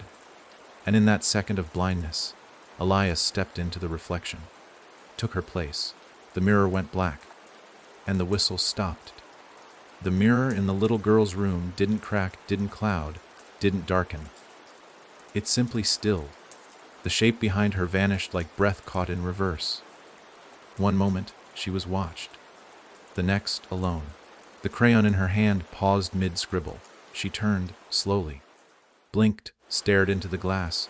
Only her reflection, only the room. No one there, no sound, and yet she smiled, just faintly, as if something whispered to her, but not in words, not yet. Something more like a shape, something that remembered her. Far away, in a nowhere, place filled with nothing but static hush and forgotten breath, Elias drifted. Not in water, not in air, just held. The whistle was gone. The mirrors were gone. Even his body had begun to fade into suggestion. He had no eyes, no hands, no scars, but he had awareness, a center. The echo of a decision. She hadn't followed. She couldn't. Not here. This space was too thin for her weight, too blank for her stories. The place between perception and memory, the blind spot every eye ignores. It was the only sanctuary he had left to offer. And in offering it, he had taken her away from the girl, but not for long, because even without mirrors, stories find their way back. They cling to corners, to silence, to questions whispered at the wrong hour of the night. He began to hear her again. Not the whistle, but the absence of it. A throb where her voice used to be, like someone humming behind a wall of water. She wasn't speaking. She was waiting for him to slip, to blink, to forget who he was. That was the key. She could only enter when the outline broke, when the shape collapsed, when a person looked at their reflection and asked, "Is that still me?" And Elias was forgetting. He could feel his sense of self unwinding, thread by thread, like a spool turning quietly in the dark. He no longer remembered the sound of his own voice, couldn't summon the shape of his hands. He had sacrificed the world's outline of him to keep her out. But without that shape, what was he? The answer whispered back, "You're a page she couldn't fill." And pages fade. Unless written on, he felt the pull, faint but present. The need to make meaning, to become again. That was her true trap. Not the mirror, not the house, the hunger. He was a man, and men, no matter how hollowed out, still craved to be seen, still wanted to matter. He thought of the notebook, the drawings, the smile, the photos, the girl, and in that moment of memory, he felt it, her fingers brushing the edge of his mind. "There you are," she whispered, soft and giddy. "I knew you'd come back." But he didn't answer. Not yet. He reached instead, deeper into himself, finding the last unbroken thread, the one truth that hadn't been edited. He chose. Not because he was a hero, not because he was brave, but because someone had to leave the page blank. Because monsters only win when the story always ends the same way. He clenched around that idea. Not a fist, not a thought, just a presence, a line she couldn't erase. And with it, he did the unthinkable. He began to whistle, not her tune, his. A new one, low, crooked, unfinished, not meant to lure, not meant to frighten, but to warn. It didn't echo like hers. It didn't crawl. It burned. He felt it cut through the stillness, carving its way outward, through the cracks in silence, slipping into the places her voice once ruled. And in that faraway little girl's room, the mirror didn't smile. It twitched, just a bit, as if confused, because it wasn't her whistle anymore. It was someone else's, and that meant the story had changed. Far off in another house, another town, a boy heard a sound he didn't recognize. Not the whistle, not her, but something new, a broken tune, a strange note, and in his dream the mirror turned away, because now she wasn't alone anymore. Someone had drawn a line she couldn't cross, a line made of silence, and choice, and a single, stubborn man who refused to let her be the only voice in the room. The girl's name was Ava, 7 years old, too smart for her own good, and lately, far too quiet. Her parents didn't notice at first.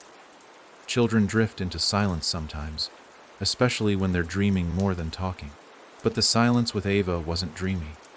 It was deliberate, intentional, like she was listening for something only she could hear.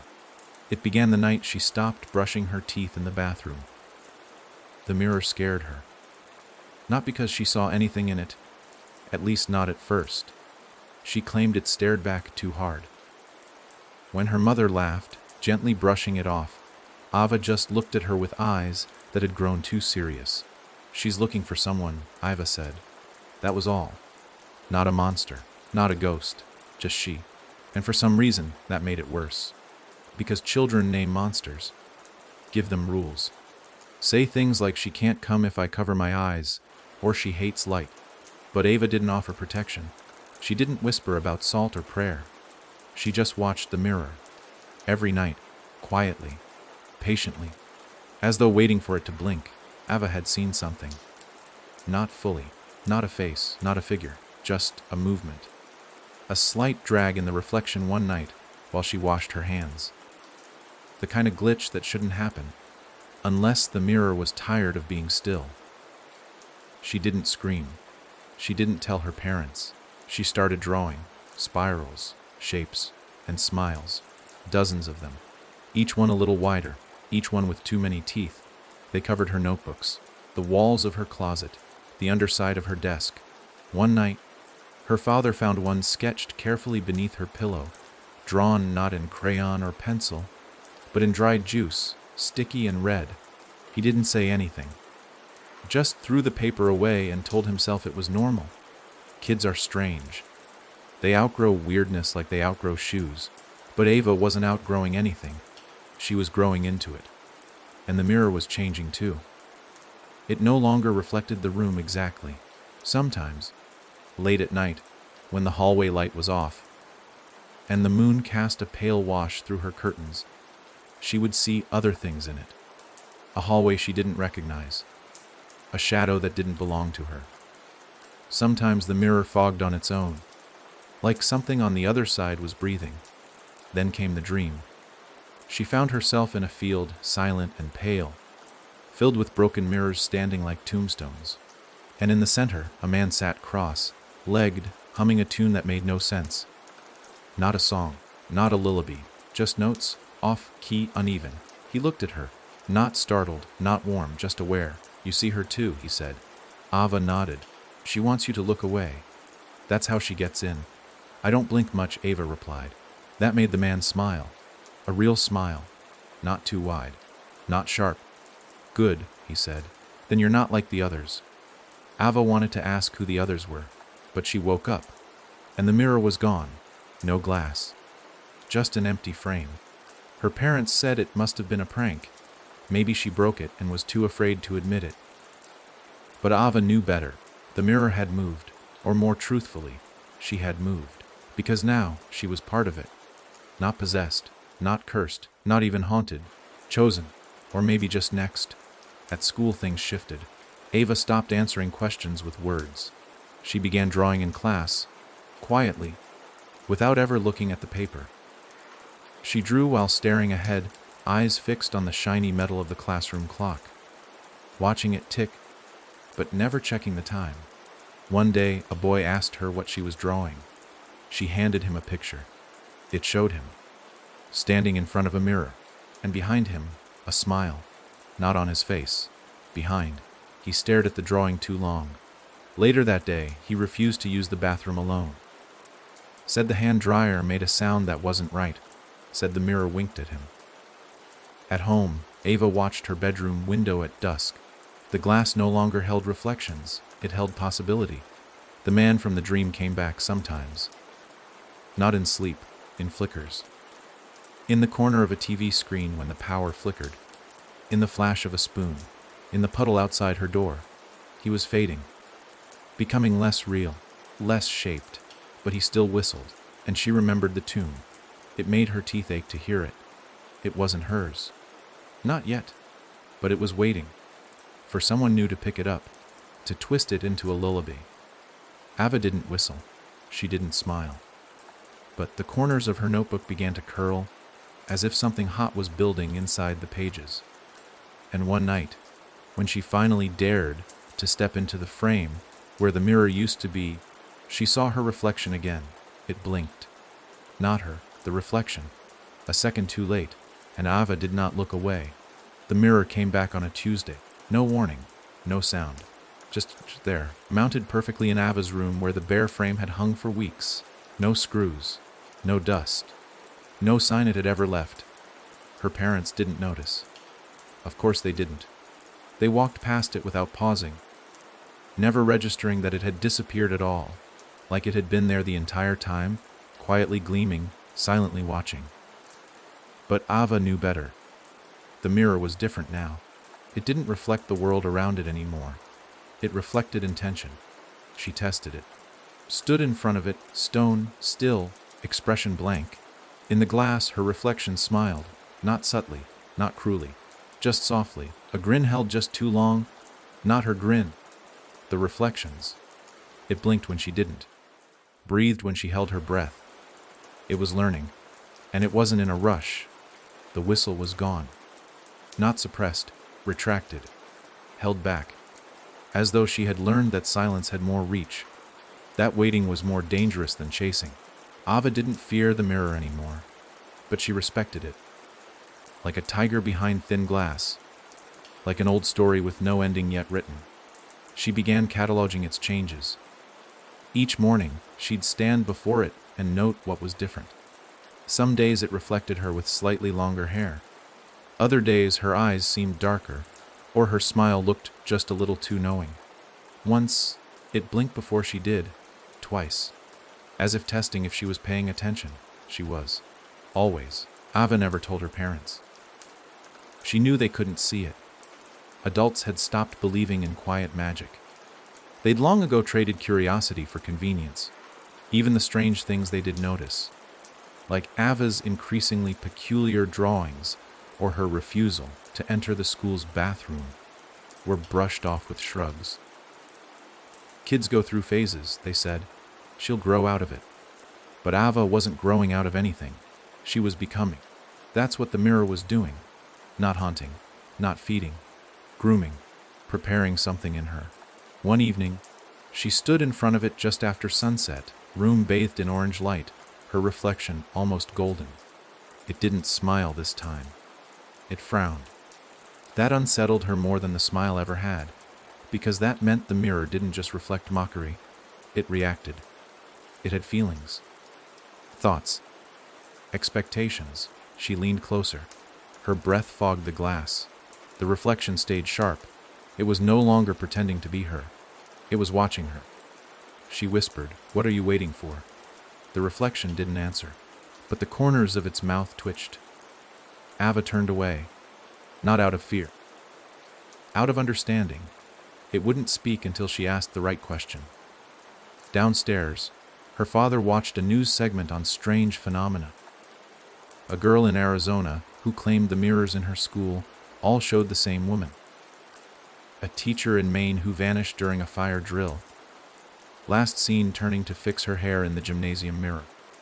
The anchor called them urban hysteria stories. Clickbait for late-night viewership. Ava saw through the screen.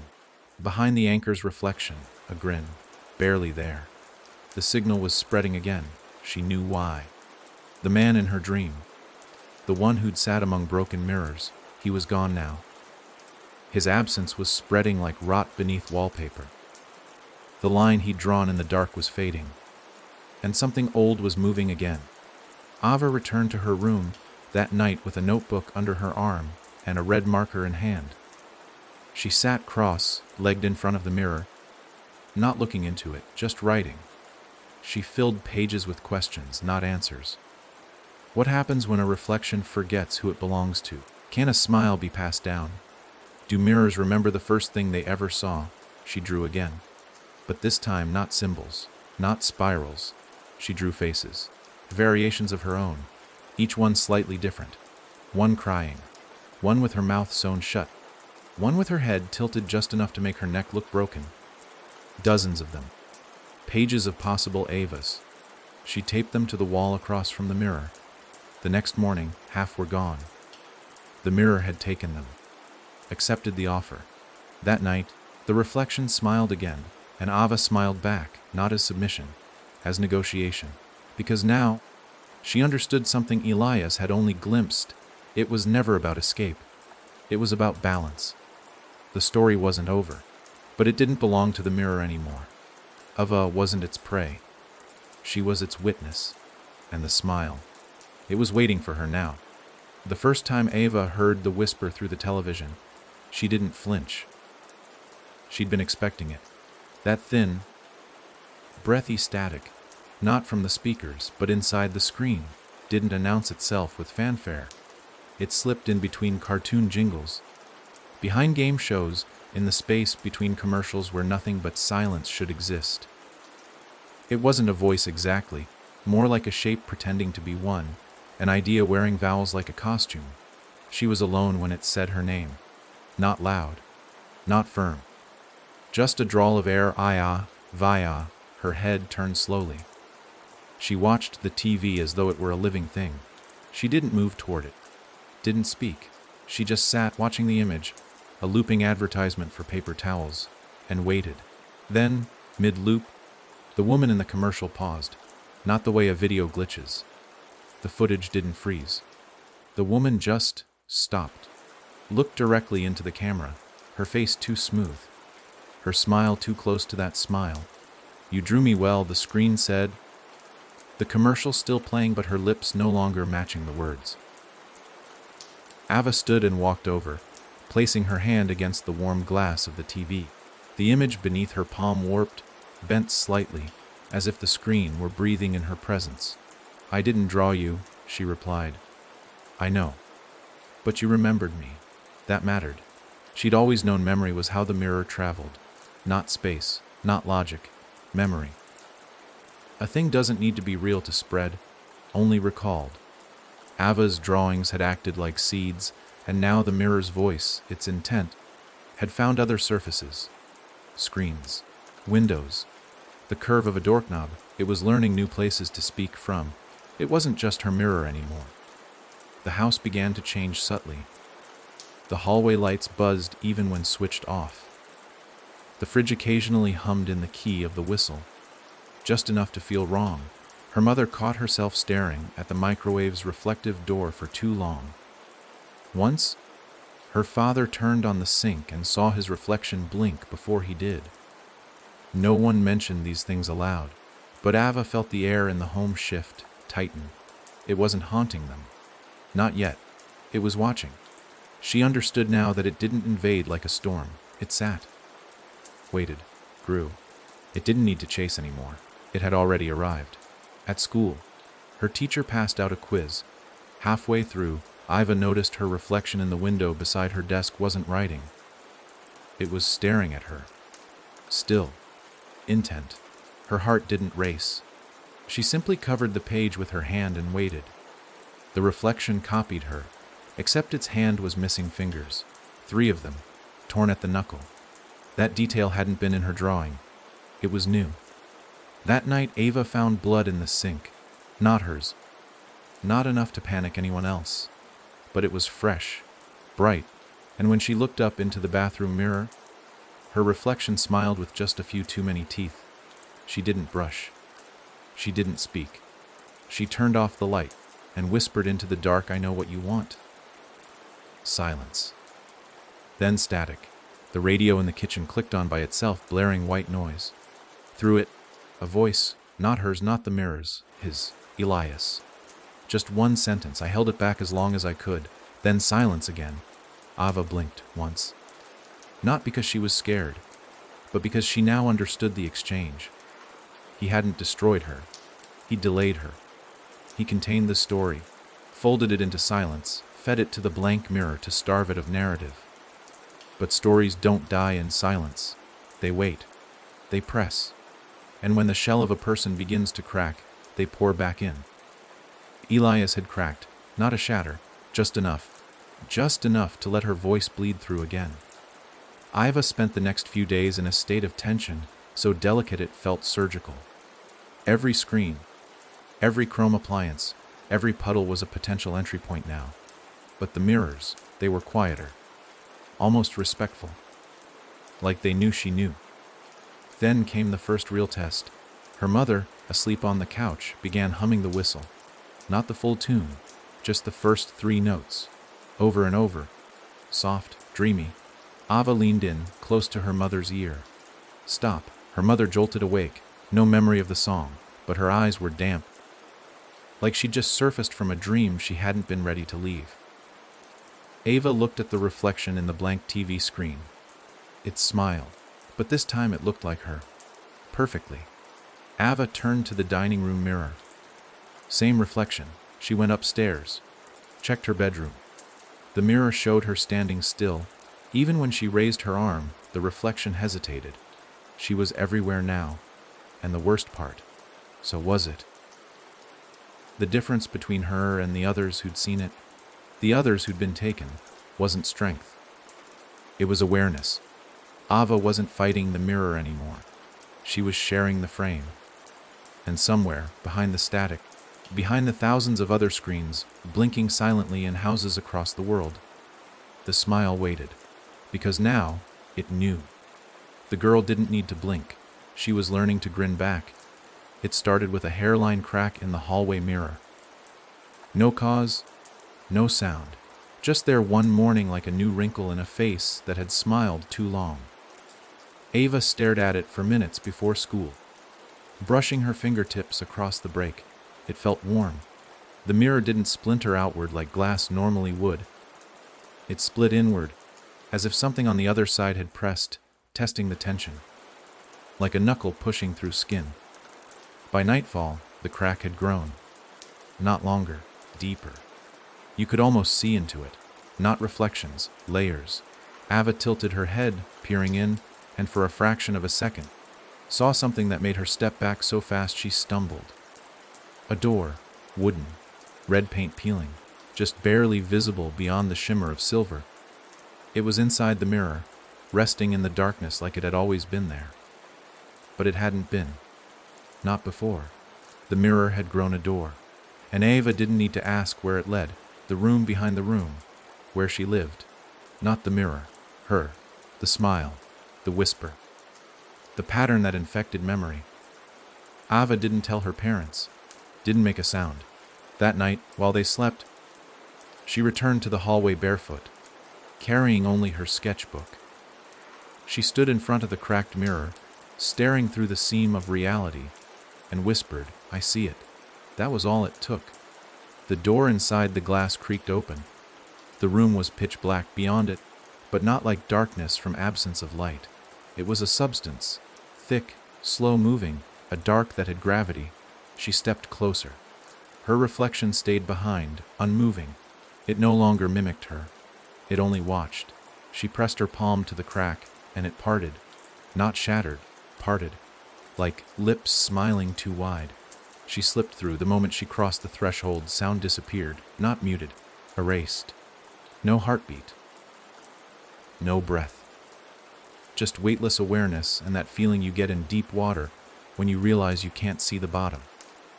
The walls weren't walls at all, just more mirrors, floor to ceiling, stretching out endlessly in every direction. But they didn't reflect her. They reflected what she could become. Each mirror was a version of Ava. Not exactly wrong, but off. A girl with her eyes sewn shut, reading a book made of teeth. A girl made of nothing but hair, spiraling endlessly into the floor. A girl standing in the middle of a burning classroom, smiling like she'd finally remembered something important. They weren't dreams. They were options. Drafts of her the mirror had prepared. In the center of the room stood the red door. Real now. Solid. No longer behind glass. Its handle was wet. She reached for it. As her fingers wrapped around the knob, something whispered behind her. Not from the room, but from within one of the reflections. "Which version do you want to be?" Ava turned. It wasn't her voice asking. It was his. Elias. Not a memory.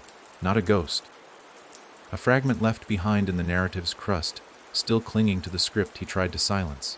He stood inside a mirror, unchanged. No smile. No blood. Just eyes wide, as if he knew this room. Had once stood here. Maybe still did. "You don't have to open that," he said. "She's waiting on the other side." "That's not a story. It's an ending." Ava shook her head. "She's already in everything else. The glass. The air. The static. If I don't meet her there, she'll just keep writing me." Elias lowered his eyes. Then right first, he reached toward the mirror. From his hand, a single page fluttered outward.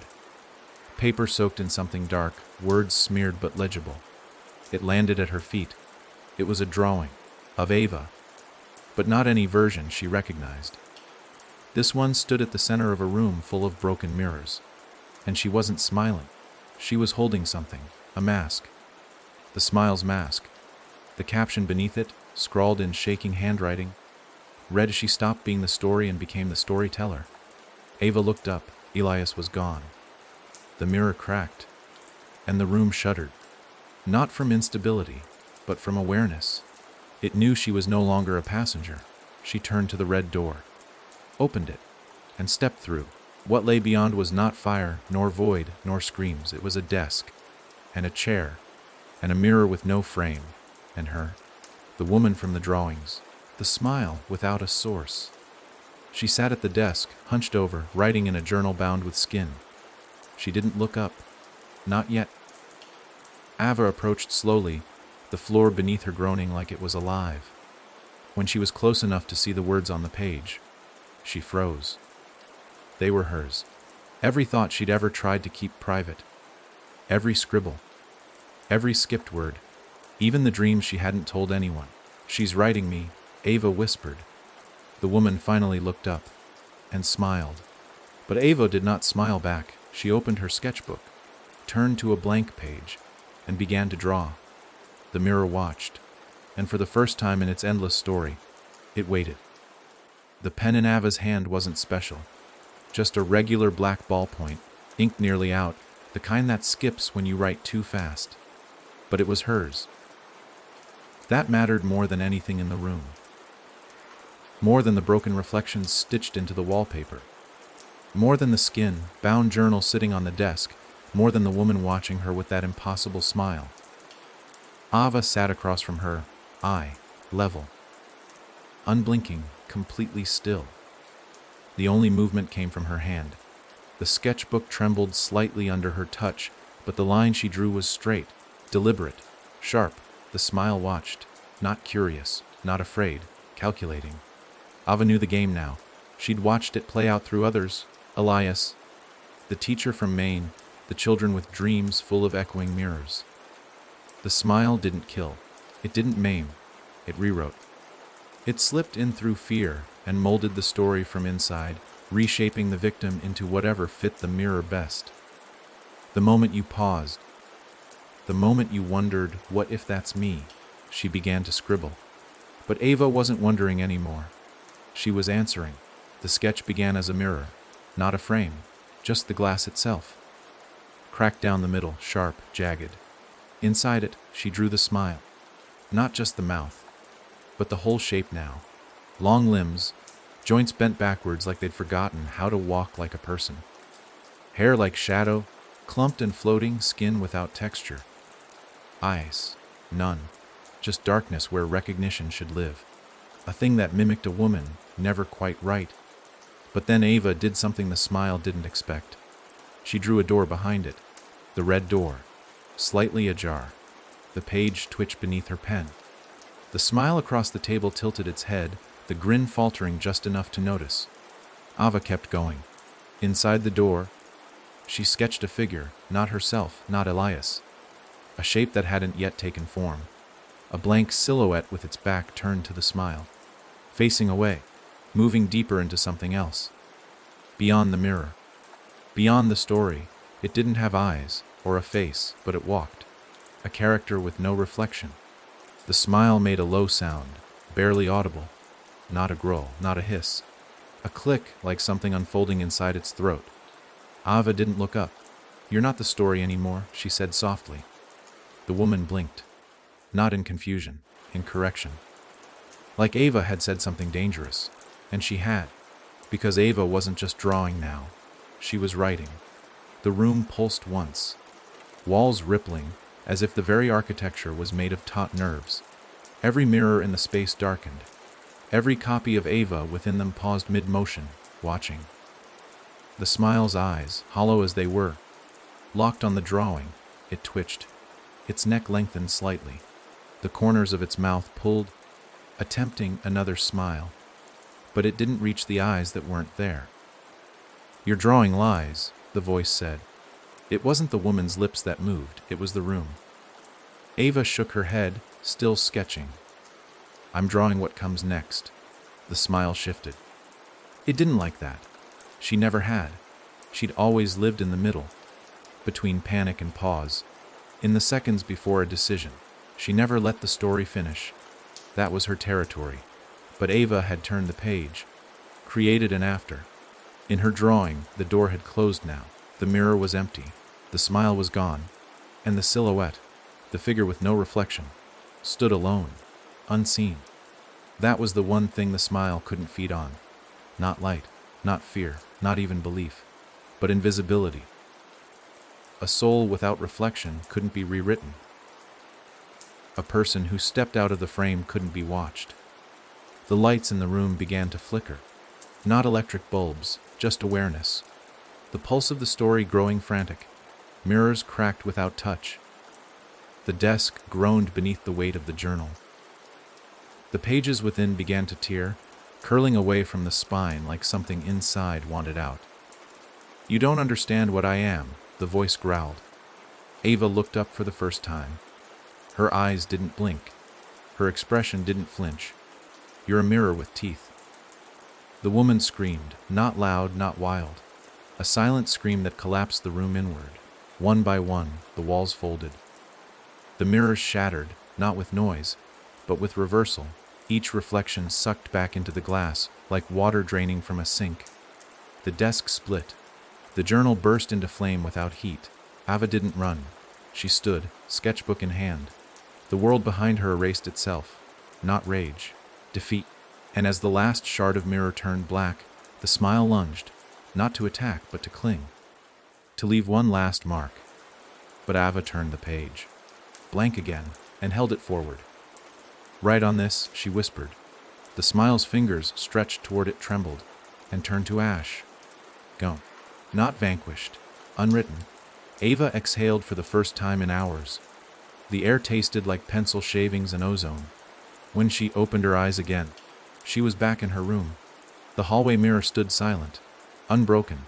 Her parents slept. The house hummed gently. But somewhere, in the space between flickers, the sound of a pen falling echoed just once. And Ava knew. She hadn't finished the story. She'd just taken the pen. The mirror stayed quiet for days. Not a shimmer, not a flicker, not a whisper from the corners. Ava walked through her home like a soldier in a temporary ceasefire, knowing the silence wasn't peace. It was breath held tight, waiting for the next move. She still checked them, though. Every single one. Not because she feared what she might see, but because she needed to be sure. The smile was gone, but something else had taken its place. It was small at first, a delay in the bathroom mirror, just a heartbeat behind her movement. Then, at school, the reflection in her locker's chrome handle showed her hair parted on the wrong side. It corrected itself the moment she looked directly at it. But she saw it. It wasn't the smile. It wasn't even trying to be her. It was something else entirely. A new author. She could feel it in her bones.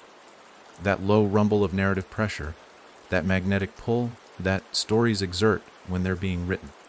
She recognized the sensation now. She was part of the structure. And someone, was stitching new pages behind her back. She flipped through her sketchbook one night, checking the corners of each page where she'd once drawn her silent warnings, her spirals, her symbols. A few of them had changed, not drastically, not in ink, in tone. A line now curved where it had once been sharp. A circle now spiraled inward instead of out. One page, near the back, had a smear of red, rust red, not hers.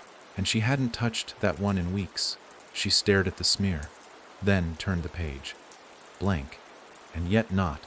Under the light, faint as a shadow scratched in smoke, there was writing.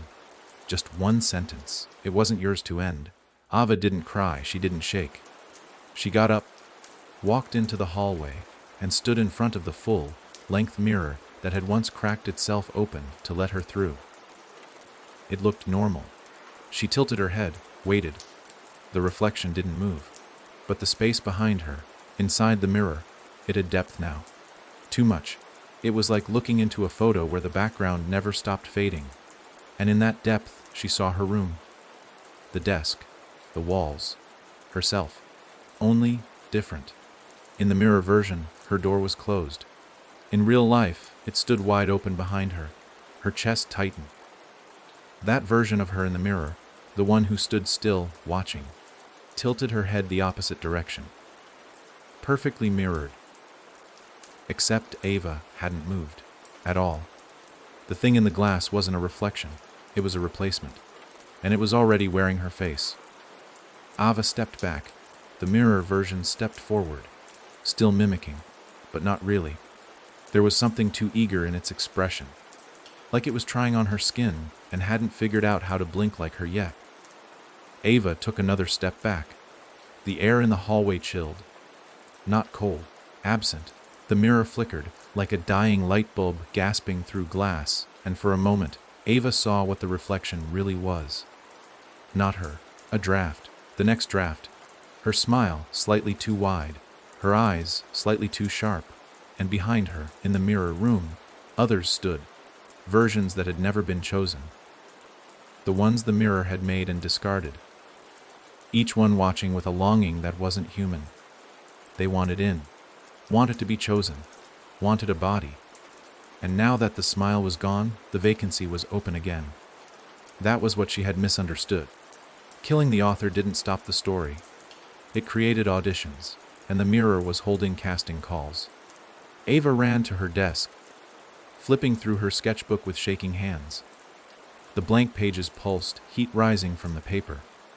She grabbed a pencil, began to draw, not herself, not any version, just a circle, a single complete circle with no entry point, no door, no opening. She pressed her palm to the page, whispered a single word, no. The mirror screamed, not with sound, with distortion. Every surface in the house bent for a fraction of a second. Every screen flickered. Every doorknob reflected a twisted mouth for just a heartbeat. Then silence. Ava returned to the hallway. The mirror was cracked, not broken, and this time it didn't heal. Inside the glass, the reflection still stood, watching, no longer smiling, not mocking, just waiting. Because even though Ava had the pen now, even though she had written herself into something unreflectable, the story still wanted her. And now it knew something she hadn't considered. She couldn't keep writing forever. Eventually, she'd blink. Eventually, she'd rest. And when she did, someone else might pick up the pen. Someone who didn't know better. Someone who would smile back. Ava pressed her forehead to the mirror and whispered, "You're not me." The reflection moved for the first time. It nodded, slowly, almost gratefully, and whispered back, "I know." Ava woke with ink on her hands. Thick, black streaks smeared across her palms and fingertips, like she'd been writing in her sleep. But her sketchbook was closed on the nightstand. When she opened it, the pages were clean. No scribbles. No symbols. No teeth. Nothing. That scared her more than if they'd been full, because it meant something had been written and then removed. Not erased, taken. She flipped to the center of the book, where the paper felt a little heavier. There, faintly pressed into the page, were indentations, shallow etchings of words no longer there, as if someone had written with invisible ink, or had carved with the intention of leaving only traces. Ava ran her fingers across the grooves. They formed a single sentence. "You still think this is your story?" She didn't answer. There was no one to answer to. Her bedroom mirror remained silent, and though her reflection followed her movements now, it felt like an act. Like the glass had learned to perform normalcy, to pretend until she let her guard down. Ava didn't sleep again that night. Instead, she stayed at her desk with her pencil clenched in her fist, as if holding it would stop the world from shifting under her. And sometime between 2 and 3 a.m., the pencil began to hum. Not a noise, a feeling, a vibration through her skin, a shiver in the air. The hum rose, pulsing through the wood grain of the desk, vibrating the legs of her chair. She looked down at the pencil tip, and it moved on its own. Just an inch, a twitch, then still. Ava backed away, and the pencil rolled, once. Then stopped, pointing at the sketchbook like a needle seeking north. She didn't touch it. She couldn't, because she knew what would happen if she did. The pen, any writing tool, really, was no longer just hers. It was a door. The mirror hadn't just been an object. It had been a method. A vessel. Now, with its reach fractured and its control disrupted, it was looking for other ways in. Other ways to continue the story. And Ava had given it the perfect conduit: her sketchbook, her pen, her imagination. She had taken the pen, yes, but so had it. She thought back to the mirrors in the house. the subtle mistakes in her reflection, the other versions of her, the unfinished smiles waiting to be chosen. Maybe none of them were real, or maybe they all were, just unwritten chapters. And now something was writing back. Her phone buzzed. A message. Unknown number. No contact name. No words, just a picture, her sketchbook, open. A drawing of her desk. The pencil hovering. And in the background, her. Not the her sitting in her room now, but the other her. The one from the mirrors, standing, smiling. Ava dropped the phone. She didn't scream, didn't run. She picked up the sketchbook and flipped again to the center, the place where something had been inscribed and removed. This time, the indentation had changed. New grooves. We write together now. The pencil on the desk began to roll again. Slow, rhythmic, back and forth. Like it was breathing, and then it stood lifted by no hand. Just hovered above the page, tip twitching, as if waiting for her permission. Ava didn't speak. She reached out and grabbed the pencil, snapping it in two. The sound was sharp, final. The desk pulsed once. The light bulb in her lamp popped, plunging the room into dim twilight. She stood in front of the mirror and stared. "I'm not your pen," she said. Her reflection smiled and blinked. But when Ava didn't blink back, the reflection paused, confused, almost afraid. Because in that moment, Ava realized something deeper than she had before. The mirror never had power of its own. It needed permission. A pause. A question. A blank space to fill, and she'd stopped giving it those things. She turned from the glass, went back to her desk, and lit a match. The sketchbook went up fast, dry pages curling like leaves in a storm. The air filled with smoke and something sour, like burning ink and broken teeth. When the fire died, there was no ash, just the smell of something unwritten, something hungry. Later that night, in a dreamless sleep, she woke once to the feeling of being watched. She turned her head. There was nothing in the corner. No shadow. No smile. Only a pen lying perfectly still on her desk, pointing at a new, blank page. Morning came slow, reluctant. The sunlight bleeding through Ava's window was pale and thin, like it had lost its color on the way down. She didn't move right away. The air in her room was still, too still, and it took her several minutes to realize what was missing. The usual sounds, birds, cars, the distant hum of her mother in the kitchen, her father flipping through a newspaper. Nothing. She sat up, spine stiff, heart calm in that eerie way where the body knows something the mind hasn't accepted yet. The pen was gone. Not lost. Not under the desk or kicked to the floor. Gone. And on the desk sat a single page of notebook paper, folded once, precisely. She hadn't put it there. She hadn't written anything since burning the sketchbook. Her breath caught in her throat as she reached for it, fingertips brushing the edge. The page was warm. Breathing warm, she unfolded it slowly. The handwriting wasn't hers. Too tight, too straight, too mechanical to come from a human hand. It read, "You killed the mirror." But not the need. Below the sentence, a crude drawing. A house. Her house. Windows dark. A figure in every one. Watching. Waiting. Smiling. Ava crumpled the paper without thinking and rushed to the hallway mirror. Still cracked. Still slightly warped at the edges. But silent. No breath. No flicker. Her reflection met her gaze and mimicked her movements perfectly. She touched the crack with the tips of her fingers, half, hoping it would part again, give her answers. Give her closure. But it stayed still, as if exhausted, or hiding. When she turned, she noticed it. A thin, jagged piece of glass, missing from the fracture, sitting on the floor, tucked in the corner like something had spat it out. She picked it up carefully, held it in her palm. The glass was wrong. Not just sharp, active. It pulsed faintly in her grip like a heartbeat. When she turned it to the light, she didn't see her own face. She saw pages. Not real ones. Flickering, shifting glimpses. A book being written, rapidly. Too fast to read, and in the middle of those phantom pages, a name appeared again and again. Ava. In every line, not as a character. As the author. She dropped the shard, It didn't break. It just stopped pulsing. Outside her room, she finally heard noise, a distant rattle. Not footsteps, something lighter, scratching. She moved toward the hallway. The sound led her to the stairs, then to the living room. The TV was on. No one had turned it on. No channel, just static.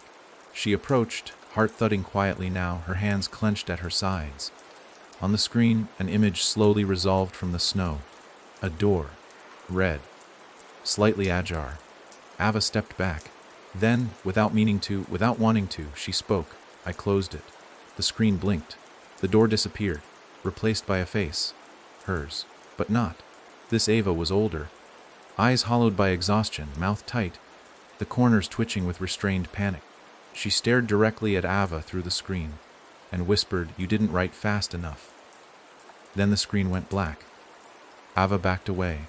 In her mind, she heard the click of a pen uncapping. Somewhere else, another version of her had picked it up. She realized the truth in that moment. Bone-deep stories like this don't die with silence. They multiply in silence. The mirror had only been the start, a symptom. The real disease was the narrative itself.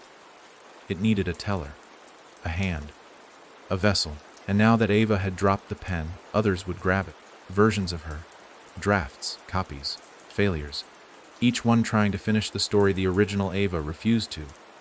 Each one infected by her hesitation, her humanity. That was why the smile never stopped. It wasn't an entity. It was a plotline, a climax with teeth. A mirror is just a page that reflects instead of holds ink, and somewhere out there, someone was writing. Too slow, too scared, and she, the real Ava, was running out of time. The static on the TV flared again, just once, and from within it came a single sentence, barely audible, stretched thin by the distance between worlds. "If you won't end it, I will." And Ava finally understood. She was no longer writing the story. She was chasing it. The town was too quiet. Not in the peaceful way Ava remembered from late summer evenings or snow-covered dawns. This was the silence of something absent. No birds. No wind. No breath. Every window she passed on her walk to the edge of town showed her a reflection that wasn't quite hers. Some smiled when she didn't. Some blinked out of rhythm. One version turned and walked away as she approached the glass. She kept going. The notebook in her bag thudded softly with each step, heavy despite being nearly empty. She hadn't written anything since the fire, but the book had pages again, clean ones. Too many, she hadn't put them there, and the pen, it never left her pocket anymore. It was always warm, always ready, always waiting. By the time she reached the woods near the old storm reservoir, the sky had dimmed into a heavy gray. Light filtered through the trees in narrow beams, like spotlight columns in a ruined cathedral. Her feet followed the familiar trail to the hollow where she and Elias had once spoken, where he had drawn the first circle, where the mirror had, for the first time, whispered its want. It was different now. The trees were taller, thinner, warped as if they had leaned in too close and heard things they weren't supposed to.